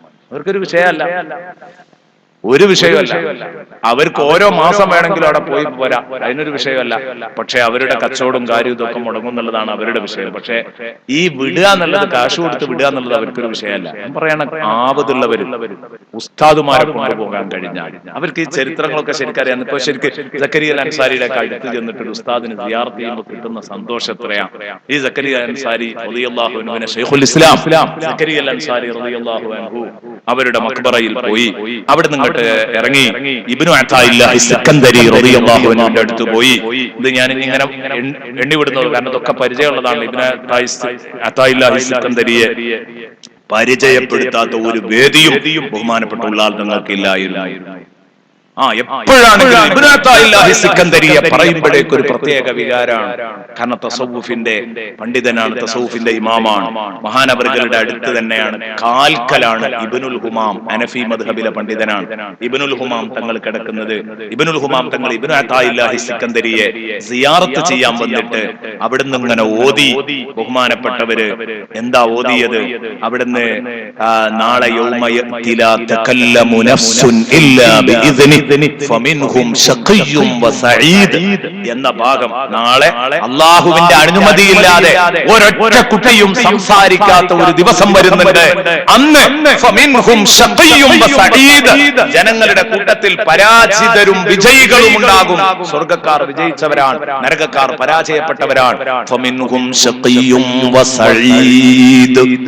ഇബ്നു അതാഇല്ലാഹി സിക്കന്ദരിയുടെ ഖബറിന്റെ അടുത്ത് വെച്ച്, മഖ്ബറയുടെ അടുത്ത് വെച്ച് ഇബ്നുൽ ഹുമാം തങ്ങൾ ഇങ്ങനെ ഓതിയപ്പം ബഹുമാനപ്പെട്ട ഇബ്നു അതാഇല്ലാഹി സിക്കന്ദരി ഖബറിന്റെ ഉള്ളിൽ നിന്ന് വിളിച്ചിങ്ങ് പറഞ്ഞത്രേ ഇബ്നുൽ ഹുമാമിനോട്, ലൈസ മിന്നാ ശഖിയ്യുൻ ഇബ്നുൽ ഹുമാം. ഇബ്നു ഹുമാമേ, നമ്മളെ കൂട്ടത്തിൽ പരാജിതരില്ലട്ടോ, നമ്മൾ രണ്ടാളും വിജയിച്ചവരാണ്. അപ്പ മഹാനവറുകൾ അന്ന് വസിയത്ത് ചെയ്തതാ, ഞാൻ മരിച്ചാൽ ഈ മഹാനവറുകളുടെ കാൽക്കൽ എന്നെ ഖബറടക്കണം. അങ്ങനെയാണ് കാൽക്കം പുറത്താണ് കിടക്കുന്നത്, കാക്കപ്പുറത്താ കിടക്കുന്നത്, കാൽക്കലാ കിടക്കുന്നത് ഇബ്നുൽ ഹുമാം തങ്ങൾ, ഇബ്നു അതാഇല്ലാഹി സിക്കന്ദരിയുടെ. ഇതൊക്കെ ഇവർ രണ്ടാളും വലിയവരായതുകൊണ്ട് നടന്നതാണല്ലേ. നിങ്ങളൊന്ന് ആലോചിച്ച് നോക്ക്. അവരുടെയൊക്കെ ഈമാനിന്റെ കട്ടി എത്രയായിരിക്കും ഇതൊക്കെ നേരിട്ട് അനുഭവിച്ച. അത് കഴിഞ്ഞിട്ട് ഇബ്നു ദഖീഖിൽ എഴുതി റളിയല്ലാഹു അൻഹു. അത് കഴിഞ്ഞിട്ട് അബ്ദുല്ലാഹി ഇബ്നു അബീ ജംറ റളിയല്ലാഹു അൻഹു, അതായത് ബുഖാരിക്ക് വ്യാഖ്യാനം എഴുതിയ ഒരു മഹാനുണ്ട് അബ്ദുല്ലാഹി ഇബ്നു അബീ ജംറ. അത് കഴിഞ്ഞിട്ട് നഫീസത്തുൽ മിസ്രിയ റളിയല്ലാഹു അൻഹു. അതും ഏറ്റവും കൂടുതൽ കേൾക്കുന്ന മിസ്രിലേക്ക് ചേർത്താണല്ലോ നഫീസത്ത് ബീവി എപ്പോഴും നമ്മൾ കേൾക്കാറുണ്ട്. ആ നഫീസത്തുൽ മിസ്രിയയുടെ ഖബർ അതും ഏറ്റവും കൂടുതൽ സിയാറത്ത് നടക്കുന്ന ഒരു മഖ്ബറയാണ്. എപ്പോഴും തിരക്കാണ് നഫീസത്തുൽ മിസ്രിയയുടെ അടുത്ത്. പിന്നെ നൈൽ നദിയിൽ അവിടെ അതിന്റെ അടുത്ത് പോയി അവിടുന്ന് ഒരു ഭക്ഷണം എന്ന് പറഞ്ഞാൽ നദിയുടെ ഉള്ളിൽ തന്നെ കപ്പലിന്റെ ഉള്ളിൽ ഒരു ഭക്ഷണ സൗകര്യം, അവിടെ കയറി ഭക്ഷണമൊക്കെ കഴിച്ചു. പിന്നെ ഹുസൈൻ റളിയല്ലാഹു അൻഹുവിന്റെ തല അടക്കം ചെയ്യപ്പെട്ട മസ്ജിദ് ഹുസൈൻ ഉണ്ട്, അവിടെ പോയി. പിന്നെ ജാമിയത്തുൽ അസ്ഹർ, അൽ അസ്ഹർ യൂണിവേഴ്സിറ്റിയിലെ പഴയ പള്ളി, അതാണ് പഴയ അസ്ഹർ യൂണിവേഴ്സിറ്റി. പിന്നെ വിപുലീകരിച്ചപ്പോൾ ആ ജാമിയത്തുൽ അസ്ഹർ വേറെ വന്നു. ജാമിഉൽ അസ്ഹറിലാണ് പഴയകാല ആലിമീങ്ങളൊക്കെ പഠിച്ചത്. അപ്പൊ ആ ജാമിഉൽ അസ്ഹർ, ആ പള്ളി, അതിന്റെ പഴയ കെട്ടിടം, അത് പോയി സന്ദർശിച്ചു. അവിടെ പോയി ജസ്റ്റ് ഒരു ദർസും കിതാബും ഒക്കെ അവിടെ വെച്ചിട്ട് ദർസും കാര്യങ്ങളൊക്കെ നടന്നു. പിന്നീട് ബുഖാരിക്ക് വ്യാഖ്യാനം എഴുതിയ ഇമാം ഖസ്തല്ലാനിയും ഇമാം ഐനിയും രണ്ടുപേരും ഒപ്പത്തിനൊപ്പം ഇങ്ങനെ കിടക്കുകയാണ്. ഖസ്തലാനി ഇമാമും ഐനിയും രണ്ടുപേരും ഒപ്പത്തിനൊപ്പം ഇങ്ങനെ കിടക്കുന്നു. അത് കഴിഞ്ഞിട്ട് ഇമാം ഷഅറാനി, അത് കഴിഞ്ഞിട്ട് ഇമാം നൂറുദ്ദീൻ ഉസ്സൂനി റളിയല്ലാഹു അൻഹു റോഡ് മുറിച്ച് കടന്ന് അങ്ങോട്ട് ചെന്നാൽ ഇമാം ശിഹാബുദ്ദീൻ റംലി, ഇമാം മുഹമ്മദ് റംലി, ബാപ്പയും മോനും. ശിഹാബുദ്ദീൻ റംലിയും മുഹമ്മദ് റംലിയും നമ്മുടെ മോനെയാണ്. നമ്മൾ സാധാരണ നമ്മുടെ ചരിത്രത്തിൽ ഏറെ പ്രാധാന്യത്തോടെ കണ്ടുവരുന്നത് നമ്മുടെ ഫിഖ്ഹിന്റെ കിതാബിലൊക്കെ നമ്മൾ റംലി ഇമാം എന്ന് പറഞ്ഞതുകൊണ്ട് ഉദ്ദേശിച്ച് മോനാണ്. പിന്നെ ബഹുമാനപ്പെട്ട ഫാത്തിമ ബീവിയുടെ മകൾ, റസൂലുള്ളാഹിന്റെ ഫാത്തിമ ബീവിയുടെ നേരെ മകൾ സൈനബ് റളിയല്ലാഹു അൻഹ എന്ന പേരക്കുട്ടിയുടെ ഖബർ അവിടെയുണ്ട്. ഇവരൊക്കെ ഇവിടേക്ക് എങ്ങനെ എത്തി? അതും കൂടെ ഒന്ന് ആലോചിക്കാം. മദീനയിൽ നിന്ന് അഹ്ലു ബൈത്തിനെ ഏറെ ആദരിക്കുന്നവരാ മിസ്റുകാരെന്ന് കേട്ടപ്പോൾ ഇങ്ങോട്ട് വന്നത്. അതുകൊണ്ടാണ് ഇത്രയും വലിയ സ്ഥാനം. സംഭവം ശരിയാണ്. മദീനത്തായിരുന്നെങ്കിൽ ഈ പറഞ്ഞ മക്കാമും സിയാറത്തും നടക്കുന്നത്. അവരന്ന് അങ്ങോട്ട് എത്തിയതുകൊണ്ട് അവിടെ നടന്നു. ആയിഷ ബീവിയുടെ ഖബർ വേറെ ഉണ്ട്. ഏത് ആയിഷ ബീവി? നബിന്റെ ബീവി അല്ലട്ടോ, അത് മദീനത്താണ്. ആയിഷ ബീവി എന്ന് പറഞ്ഞാൽ റസൂലുള്ളാഹിന്റെ പേരക്കുട്ടിയുടെ പേര്. ആയിഷ ബീവി ജഅഫർ സാദിഖ് റളിയല്ലാഹു അൻഹുവിന്റെ പേരക്കുട്ടി. ആ ഹുസൈൻ റളിയല്ലാഹു അൻഹുവിന്റെ മകൻ ജഅഫർ സാദിഖ് റളിയല്ലാഹു അൻഹുവിന്റെ പേരക്കുട്ടി. അവരാണ് ആയിഷ. അവരുടെ പള്ളിയും വളരെ വിശാലം. കാരണം ഈ അഹ്ലു ബൈത്ത് എന്ന് പറഞ്ഞാൽ തങ്ങന്മാര് എന്ന് പറഞ്ഞാൽ അവർക്ക് വലിയ സംഭവമാണ്. അതുകൊണ്ട് തന്നെ അത്ര മഹത്വം മറ്റു ഒരു മക്കാമുകൾക്കും ഇല്ല ഈ അഹ്ലു ബൈത്തിന്റെ. ഇപ്പോ ഔലാദു സൈനുൽ ആബിദീൻ എന്ന് പറഞ്ഞിട്ട് സൈനുൽ ആബിദീൻ റളിയല്ലാഹു അൻഹുവിന്റെ മക്കളുടെ കുറെ തങ്ങന്മാരുടെ മക്ബറകൾ ഒരുമിച്ച് ഒരു സ്ഥലത്തുണ്ട്. എന്തുമാത്രം പരിചരണമാണ് അവിടെ നടക്കുന്നത്, വലിയ ബഹുമാനമാണ്. അത് കഴിഞ്ഞിട്ട് ആഫ്രിക്കയിലെ ഒന്നാമത്തെ പള്ളി മസ്ജിദ് അംറു ഇബ്നുൽ ആസ് റളിയല്ലാഹു അൻഹുവിന്റെ പേരിലുള്ള പള്ളി പിന്നീട് ചെന്നാൽ നമുക്ക് കാണാൻ കഴിയും. അത് വല്ലാത്ത പള്ളിയാണ്. ആ ജാതി ഒരു പള്ളി ജീവിതത്തിൽ കണ്ടിട്ടുണ്ടോ എന്ന് തന്നെ സംശയിക്കണം. കാരണം അത്രയും വലിയ പള്ളിയാണ്. അതായത് ഇപ്പൊ മദീനത്തെയൊക്കെ പള്ളിയുടെ ആ ഒരു അത്രയും വലിപ്പമുണ്ടോ എന്ന് ഇങ്ങനെ തോന്നിപ്പോ. അത്രല്ല, ഏകദേശം നമുക്ക് തന്നെ തോന്നും. അത്രയും അധികം വലിപ്പമുള്ള പള്ളിയാണ്. അത് കഴിഞ്ഞ് പിന്നീട് തൊട്ടുപിറ്റേന്ന് 8ാം ദിവസത്തിലേക്ക് കടന്നു. അന്ന് തന്തയിലെ അഹ്മദുൽ ബദവി റളിയല്ലാഹു അൻഹുവിന്റെ മഖാമിലെത്തി. ഇതും താജുൽ ഉലമയുമായിട്ട് ബന്ധപ്പെട്ട ഒരു സംഗതിയാണ്. അഹ്മദുൽ ബദവി തങ്ങളെ പണ്ട് ബഹുമാനപ്പെട്ട ശൈഖുന ഉസ്താദിന് ചേകനൂർ പ്രശ്നത്തിലുള്ള ആ കേസ് വന്ന സമയത്ത് അന്നാണ് ഈ യാത്ര നടത്തുന്നത്.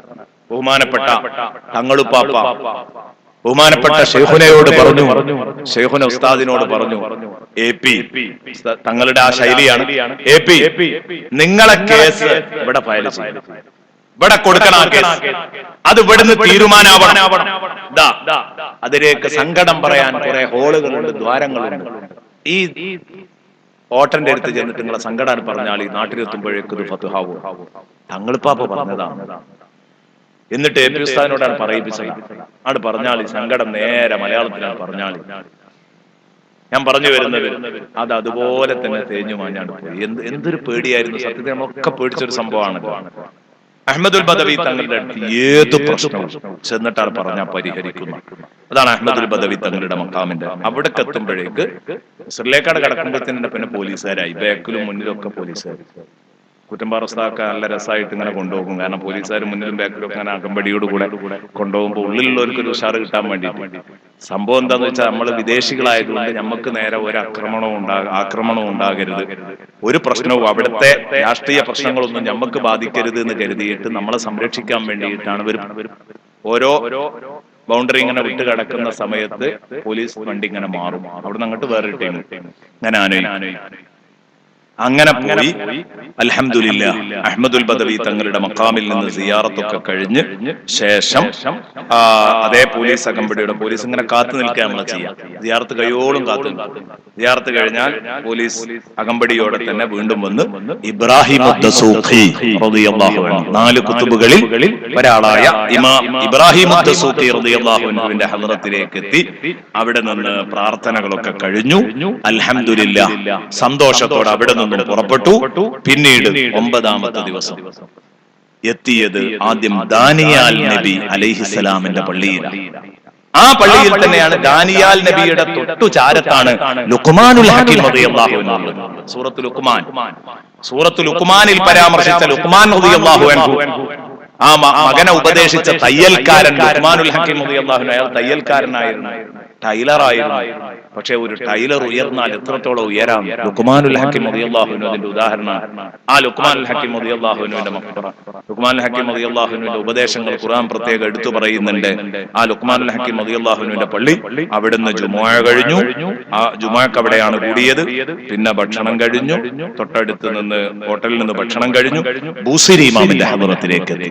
ഈ ഷാഫി ഇമാമിന്റെ ഹദ്റത്തിലെത്തിയതുപോലെ എന്നെ സന്തോഷിപ്പിച്ച ഒരു രംഗാണ് ബൂസിരി ഇമാമിന്റെ ഹദ്റത്തിൽ. കാരണം ഞാൻ ഏറെ പറഞ്ഞ പരിചയപ്പെടുത്തിയ ഒരാളാണ് ഇമാം ബുസീരി റളിയല്ലാഹു അൻഹു.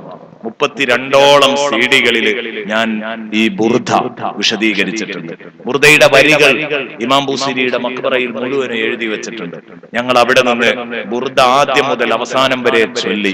ഞങ്ങളെ കൂടെ ചൊല്ലി. അറബികളൊക്കെ ഞങ്ങൾ കൂടിയിട്ട് ചൊല്ലി, ബുർദ ചൊല്ലി. അൽഹംദുലില്ലാഹ് യാ അക്രമ ബൈത്തെത്തിയപ്പോഴേക്ക് അവരൊക്കെ വന്നു, അവരും കൂടെ ചൊല്ലി. ശേഷം നല്ല ഒരു ദുആ നടന്നു. ശേഷം അബുൽ അബ്ബാസ് അൽ മുർസി തങ്ങളെ സിയാറത്ത് ചെയ്തു. സൈനുൽ ആബിദീൻ തങ്ങളുടെ ഔലാദ് സൈനുൽ ആബിദീൻ നേരത്തെ ഞാൻ പറഞ്ഞ ആ മഖ്ബറ സിയാറത്ത് ചെയ്തു. യാഖൂത്തുൽ അർശ് തങ്ങളെ സിയാറത്ത് ചെയ്തു.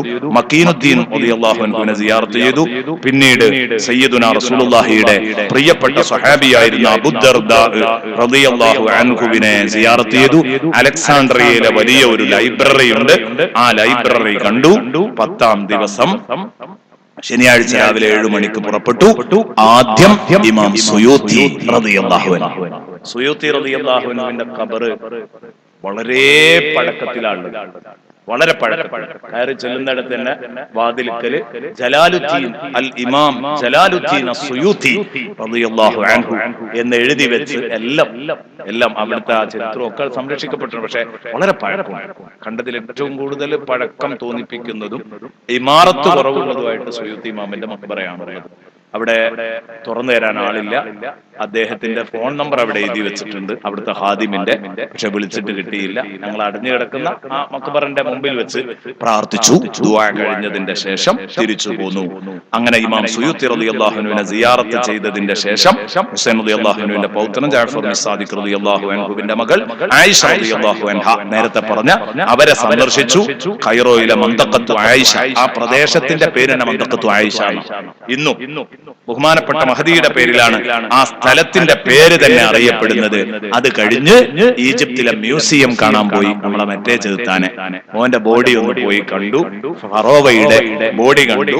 മറ്റു പലരും അതിന്റെ അകത്തുണ്ട്. ഫറോവ ഏതായാലും അല്ലാഹു തആല പറഞ്ഞതാണല്ലോ ഫല്യൗമ നുനജ്ജിക ബിബദനിക എന്ന് അല്ലാഹ് പറഞ്ഞത്. അത് അങ്ങനെ തന്നെ ഇങ്ങനെ പച്ചയായിട്ട് കിടക്കുന്നത് അത് കണ്ടു. ശേഷം പിരമിഡുകൾ സന്ദർശിച്ചു.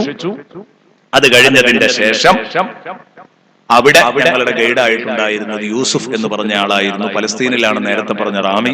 അദ്ദേഹത്തിന്റെ നേതൃത്വത്തില് അദ്ദേഹത്തിന്റെ കീഴിൽ അവസാനത്തെ ഉച്ചഭക്ഷണം നൽകി എയർപോർട്ടിലേക്ക് യാത്രയാക്കി.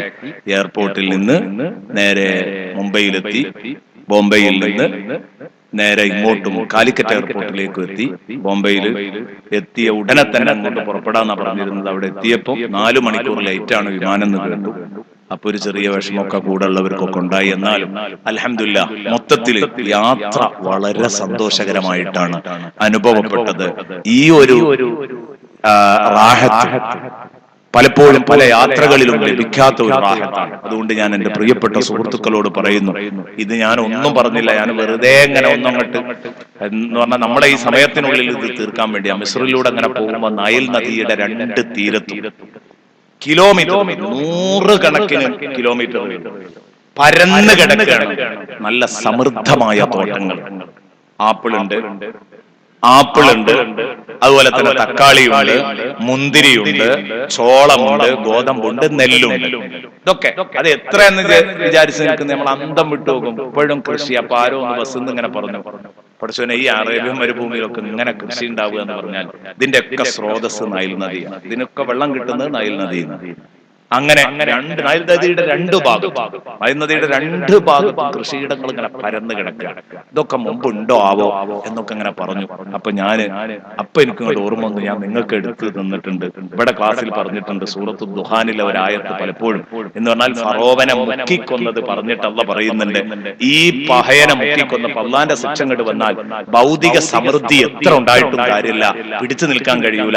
കാരണം ഇവരെ മുക്കിക്കൊന്നത് പറഞ്ഞിട്ട് അല്ലാഹ് പറയുന്നുണ്ട് കം തറക്കൂ من جنات وعيون وزروع ومقام كريم ونعمة كانوا فيها فاكهين എന്ന് പറഞ്ഞുകൊണ്ട് കം തറക്കൂ മിൻ ജന്നാത്തിൻ വഉയൂൻ, അവരെത്രയെത്ര തോട്ടങ്ങളാണ് ഉപേക്ഷിച്ചിട്ട് പോയത്. അവര് ആ ബഹറുൽ അഹ്മറിലെ ചെങ്കടലിലിട്ട് അവരെ മുക്കിക്കൊന്ന സമയത്ത് അവരുടെ പിന്നാമ്പുറത്ത് നൈൽ നദിയുടെ തീരത്ത് അവർ ഉപേക്ഷിച്ചിട്ടത് എത്ര സമൃദ്ധമായ തോട്ടങ്ങളാണ്. കം തറക്കൂ മിൻ ജന്നാത്തിൻ വഉയൂൻ, എത്ര അരുവികൾ, എത്ര തോട്ടങ്ങൾ, വസുറൂഇൻ, എത്ര വയലേലകൾ, എത്ര കൃഷിയിടങ്ങൾ. കിരീടങ്ങൾ, വമഖാമിൻ കരീം, എത്ര അടിപൊളി കൊട്ടാരങ്ങൾ, വനഅമത്തിൻ കാനൂ ഫീഹാ ഫാകിഹീൻ, അവരടിച്ചു പൊളിച്ച് കഴിഞ്ഞിരുന്ന സൗകര്യങ്ങൾ ഏറെ ഉണ്ടായിരുന്നില്ലേ? ആ സൗകര്യങ്ങളൊക്കെ ഇട്ടേച്ചല്ലേ അവരെ നമ്മൾ കൊന്നുകളഞ്ഞത്, മരിപ്പിച്ചത്. വകദാലിക ഔറത്നാഹാ ഖൗമൻ ആഖരീൻ, അങ്ങനെ ആ സുഖങ്ങളും സൗകര്യങ്ങളും ഒക്കെ നാം വേറെ ഒരു വിഭാഗത്തിന് അനന്തരമായി കൊടുത്തു. അത് മൂസ നബിക്കും കൂട്ടർക്കും. ഇവരെയാണ് നശിപ്പിച്ച് കളഞ്ഞിട്ട് ഇതിന്റെ ഒക്കെ മുതലാളിമാര് പറ്റോലായിരുന്നു. അവരുടേത് മൊത്തം മൂസ നബിക്കും കൂട്ടർക്കും ഇങ്ങോട്ട് കൊടുത്തു. എന്നിട്ട് പറഞ്ഞു, ഇങ്ങനെ വളരെ മോശപ്പെട്ട രൂപത്തിൽ ഇവരെ കൊന്നു കളഞ്ഞിട്ട് ഫമാ ബക്കത്ത് അലൈഹിമുസ് സമാഉ വൽ അർദ്, ആകാശമോ ഭൂമിയോ ഇവരുടെ പേരിൽ കരഞ്ഞില്ല. മുസ്ലിമായ മനുഷ്യൻ മരിക്കുമ്പോൾ അയാളുടെ അമലുകൾ എന്നും കയറി ചെല്ലുന്ന ആകാശ കേന്ദ്രം കരയുമെന്നാണ്, അയാൾ സുജൂദ് ചെയ്യുന്ന മുസല്ല കരയുമെന്നാണ്. ഒരു മുസ്ലിമായ മനുഷ്യൻ കരയുമ്പോൾ സുജൂദ് അവസാനിച്ചല്ലോ എന്നുള്ള നിലക്ക് ഇല്ല. ഇവര് മരിച്ചിട്ട് ഭൂമിയോ ആകാശമോ, ആകാശത്തോ ഭൂമിയിലോ ഒരാളെ പോലും തേങ്ങാനുണ്ടായില്ല, കരയാനുണ്ടായില്ല. അവരെ ഞാൻ നശിപ്പിച്ചു കളഞ്ഞല്ലോ. ഇത് അന്ന് ഞാൻ പറഞ്ഞത്. പലപ്പോഴും അവസരോചിതം ആയത്തുകൾ ഓതി ഇടപെട്ടുകൊണ്ടിരുന്നപ്പോൾ ഇവിടെ എത്തിയപ്പോ ബസ്സിൽ ഇങ്ങനെ ഒരു ചർച്ച നടന്നപ്പോ ഞാൻ ഈ ആയത്തോതി അവർക്ക് വല്ലാത്ത സന്തോഷമായി. കാരണം അപ്പോഴാണ് ഇത് ശരിക്കും തിരിയുന്നത്. തറക്കൂ ജന്നാത്തിൻ വഉയൂന എന്നല്ല പറഞ്ഞത്, കം തറക്കൂ മിൻ ജന്നാത്തിൻ വഉയൂന. അപ്പോഴും അവിടെ കാണാൻ കം തറക്കൂ എന്ന് ചോദിച്ച ചോദ്യം ഇപ്പോഴും അവിടെ കാണാൻ. എത്ര തോട്ടങ്ങള്, കാരണം എണ്ണിയാൽ ഒടുങ്ങാത്ത തോട്ടങ്ങള്, സമൃദ്ധമായ തോട്ടങ്ങള് ഇപ്പോഴും ശരിക്കും കാണാൻ പറ്റും. അതുകൊണ്ട് ഞാൻ പറഞ്ഞു വന്നത്, ഇപ്പോഴും പറയുന്നു, നിങ്ങൾ പോവണം.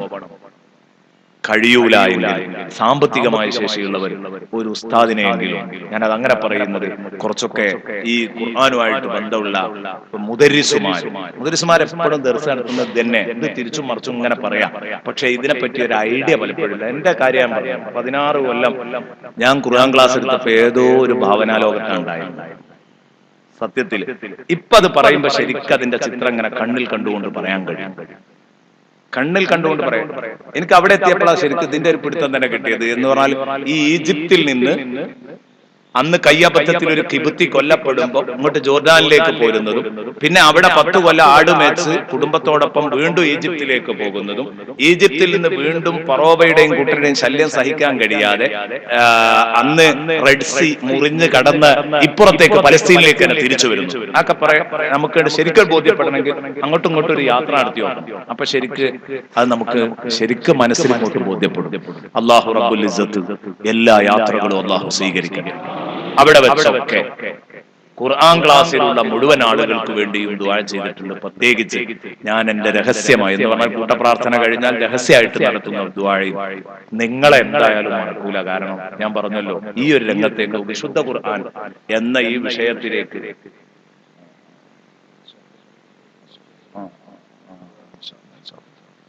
കക്കോട്ടിൽ മമ്മൂട്ടി ഹാജി പനച്ചികപ്പള്ളിയാളി, ഞാൻ അറിയുന്ന ആളാണ്. അദ്ദേഹത്തിന്റെ ഉപ്പ കഴിഞ്ഞ ആഴ്ച മരണപ്പെട്ടു. അള്ളാഹു അവരുടെ ഖബർ സന്തോഷത്തിലാക്കി കൊടുക്കട്ടെ. അപ്പൊ അവിടെ വെച്ച് ഈ ഖുർആൻ പഠനവേദിയിലേക്ക് എനിക്ക് കയറി വരാൻ കാരണമായത് ഈ സദസ്സാണ്. 16 കൊല്ലം അൽഹംദുലില്ലാഹ്. അതുകൊണ്ട് ഈ സദസ്സ് ശരിക്കും ഓർത്ത് ദുആ ചെയ്തിട്ടുണ്ട്. അള്ളാഹു കബൂലാക്കട്ടെ, അള്ളാഹു കബൂലാക്കട്ടെ. പിന്നെ നമ്മുടെ ക്ലാസ്സിന് സ്ഥിരമായിട്ട് വന്നുകൊണ്ടിരുന്ന ആള്, എന്നും നമ്മുടെ ക്ലാസ്സിന് ഇങ്ങോട്ട് എത്തിച്ചിരുന്നു, നമ്മുടെ പ്രിയപ്പെട്ട കൂട്ടുകാരൻ ചേലക്കോട്. അദ്ദേഹം എല്ലാ പ്രാവശ്യവും വരുന്ന സമയത്ത് ഒപ്പം കൊണ്ടുവന്നിരുന്ന ഒരാളുണ്ട്. അദ്ദേഹത്തിന്റെ അമ്മോഷനും ഇവിടെ ഉണ്ട്. അവരെന്നും വരുന്നതാണ്, അവരെ കൂടെ വരുന്ന ഒരാളുണ്ട്. അയാള് പെട്ടെന്ന് മരണപ്പെട്ടു. എന്നാ മരണപ്പെട്ടത്? അടുത്ത ദിവസം, കഴിഞ്ഞ തിങ്കളാഴ്ച. ഞാനിവിടെ ഇല്ലായിരുന്നു. നമ്മള് മരണപ്പെട്ടപ്പോ നമുക്ക് ആ വിവരം അറിയാൻ കഴിഞ്ഞിട്ടില്ല. ഏതായാലും മരണപ്പെട്ടു. നല്ല മരണമായിരുന്നു. അൽഹംദുലില്ലാഹ്. അല്ലാഹു സ്വീകരിക്കട്ടെ. മക്കളെയും കുട്ടികളെയൊക്കെ വിളിച്ചു വരുത്തി കുട്ടികളോട് മക്കളോടൊക്കെ ആയത്തുൽ കുർസി ഓതാൻ പറഞ്ഞു. വാപ്പാനോട് ദുന്യവിയായ ഒരു കാര്യവും സംസാരിക്കരുത്, നിങ്ങൾ കുറച്ച് ആയത്തുൽ കുർസി അങ്ങോട്ട് ഓതിക്കോളൂ, അപ്പോഴേക്ക് വാപ്പാന്റെ കാര്യങ്ങളൊക്കെ റാഹത്താവെന്ന് പറഞ്ഞു. നന്നായി കലിമ ചൊല്ലി റാഹത്തോടെ ആ ഉപ്പ മരിച്ചു. നല്ല ഇങ്ങോട്ട് നമ്മളെ ക്ലാസ്സിന് 1.5 കൊല്ലമായിട്ട് സ്ഥിരമായിട്ട് പങ്കെടുക്കുന്നു എന്ന് അദ്ദേഹം പറഞ്ഞു. അയാളായിരുന്നു കൊണ്ടുവരണം. അപ്പൊ അദ്ദേഹത്തിന്റെ പേരിൽ ഒന്ന് ദ്വാരക്കണം, നമുക്ക് നിസ്കരിക്കും. ആരും പോരുത്, കാരണം നമ്മളെ കൂട്ടത്തിൽപ്പെട്ട ഒരാളാണ്. 1.5 കൊല്ലമായിട്ടെങ്കിലും നമ്മളൊപ്പം നിൽക്കുന്ന ഒരാളാണ്. അപ്പൊ നിർബന്ധമായിട്ടും പടച്ചോനെ ആ ഉപ്പന്റെ ഖബർ നീ സന്തോഷത്തിലാക്കണേ. പടച്ചോനെ ഞങ്ങളെയൊക്കെ അവരോടൊപ്പം സ്വർഗത്തിൽ ഒരുമിച്ച് കൂട്ടണേ. നല്ല മനസ്സിന്റെ ആളുകൾ നല്ല മരണം കിട്ടുന്നു. പടച്ചോനെ ഞങ്ങൾക്ക് നല്ല റാഹത്തുള്ള മരണം മരിക്കാൻ നേരത്ത് നല്ല റാഹത്തുള്ള മരണം നൽകണേ അല്ലാ. മരിക്കാൻ നേരത്ത് നല്ല റാഹത്തുള്ള മരണം നൽകണേ അല്ലാ. അല്ലാഹുവേ നീ നൽകണേ അല്ലാ. റഹ്മാനായ റബ്ബേ നീ സന്തോഷത്തിലാക്കണേ അല്ലാ. പടച്ചവനെ റാഹത്തിലാക്കണേ അല്ലാ. അർഹമുർ-റഹീമായ റബ്ബേ നീ സന്തോഷത്തിലാക്കണേ അല്ലാ. പടച്ചവനെ അർഹമുർ-റഹീമായ റബ്ബേ നീ എല്ലാ വിധത്തിലും ഖൈറും ബറക്കത്തും സന്തോഷവും നൽകണേ അല്ലാ. അപ്പൊ നമുക്ക് ഒന്ന് അദ്ദേഹത്തിന് വേണ്ടി മയ്യത്ത് നിസ്കരിക്കണം. പിന്നെ അത് കഴിഞ്ഞതിന് ശേഷം ഇന്നിവിടെ ഒരു കട ഉദ്ഘാടനമുണ്ട്, ഒരു ബുക്ക് സ്റ്റാൾ ഉദ്ഘാടനമുണ്ട്, അതുമായി ബന്ധപ്പെട്ട പലതും ഉണ്ട്. അപ്പൊ അദ്ദേഹത്തിന്റെ വകയാണ് നമുക്ക് ഇന്ന് ചായ അദ്ദേഹം ഒരുക്കിയിട്ടുണ്ട്. ഏതായാലും ആ ഉദ്ഘാടനത്തിന് അങ്ങോട്ട് ഏതായാലും പോകണല്ലോ, ഇതന്നെ ഈ ചുമലിന്റെ അപ്പുറത്ത്. അപ്പൊ അവിടെ എല്ലാവരും ഒന്നൊന്ന് കൂടിയിട്ട് അദ്ദേഹത്തിനൊരു സന്തോഷമാണ്, ഒന്നാണ് കയറിയിട്ട് ഇൻഷാ അല്ലാഹ് നമുക്കതൊന്ന് ഉദ്ഘാടനം ചെയ്തു കൊടുത്ത് ദുആ ചെയ്തിട്ട് ഇൻഷാ അല്ലാഹ് പിരിയ. ഇത് ഇവിടുത്തെ ദുആ കഴിഞ്ഞതിന് ശേഷം ഒന്ന് അങ്ങോട്ട് ഇറങ്ങണം എന്ന് എല്ലാവരോടും. മോങ്ങത്ത് കുഞ്ഞു മുഹമ്മദ് ഹാജി മരണപ്പെട്ടു. പിന്നെ നേരത്തെ പറഞ്ഞ പനച്ചിയപ്പള്ളിയാലയിലെ ഒരാള്, അതുപോലെ തന്നെ ഇപ്പം പറഞ്ഞു 3 ആളുടെ ജനാസ നിസ്കരിക്കാൻ പോവുകയാണ്. ഉള്ളവരൊക്കെ വേഗം കൊണ്ട് നിൽക്കുക ഇൻഷാ അല്ലാഹ്. നമ്മുടെ തുടർ ക്ലാസ് അടുത്ത ആഴ്ച ഉണ്ടാകും. ഈ ആഴ്ച ഇത് പറയണമെന്ന് പറഞ്ഞപ്പോ ഞാൻ പറഞ്ഞതാണ്. മാഷും അതുപോലെ തറയിട്ടാൽ സക്കാഫിയും ഒക്കെ അനുഭവങ്ങൾ പറയണമെന്ന് പറഞ്ഞപ്പോ അത് ഒരുപാട് ആളുകൾക്ക് ആവേശമാവും. അതെ, ഉസ്താദിന്റെ ഒരു സുഹൃത്തിന്റെ ജ്യേഷ്ഠൻ മരണപ്പെട്ടിട്ടുണ്ട്. അതെ അതെ. അതുപോലെ തന്നെ നമ്മുടെ ക്ലാസ്സിൽ വരുന്ന ഒരു സഹോദരൻ, അദ്ദേഹത്തിന്റെ പെങ്ങളുടെ മരുമകന്റെ കാര്യത്തിൽ പ്രത്യേകം ദുആ ചെയ്യാൻ, ഒരു നല്ല ജീവിതശീലം വരാൻ അല്ലാഹുവേ നീ നന്നാക്കി കൊടുക്കണേ അല്ലാ. ദുശ്ശീലങ്ങളൊക്കെ നീ ഒഴിവാക്കണേ അല്ലാ. രോഗങ്ങൾ നീ ശിഫയാക്കണേ അല്ലാ. ആരൊക്കെ ബന്ധപ്പെട്ട് രോഗങ്ങൾക്ക് വേണ്ടി ദുആ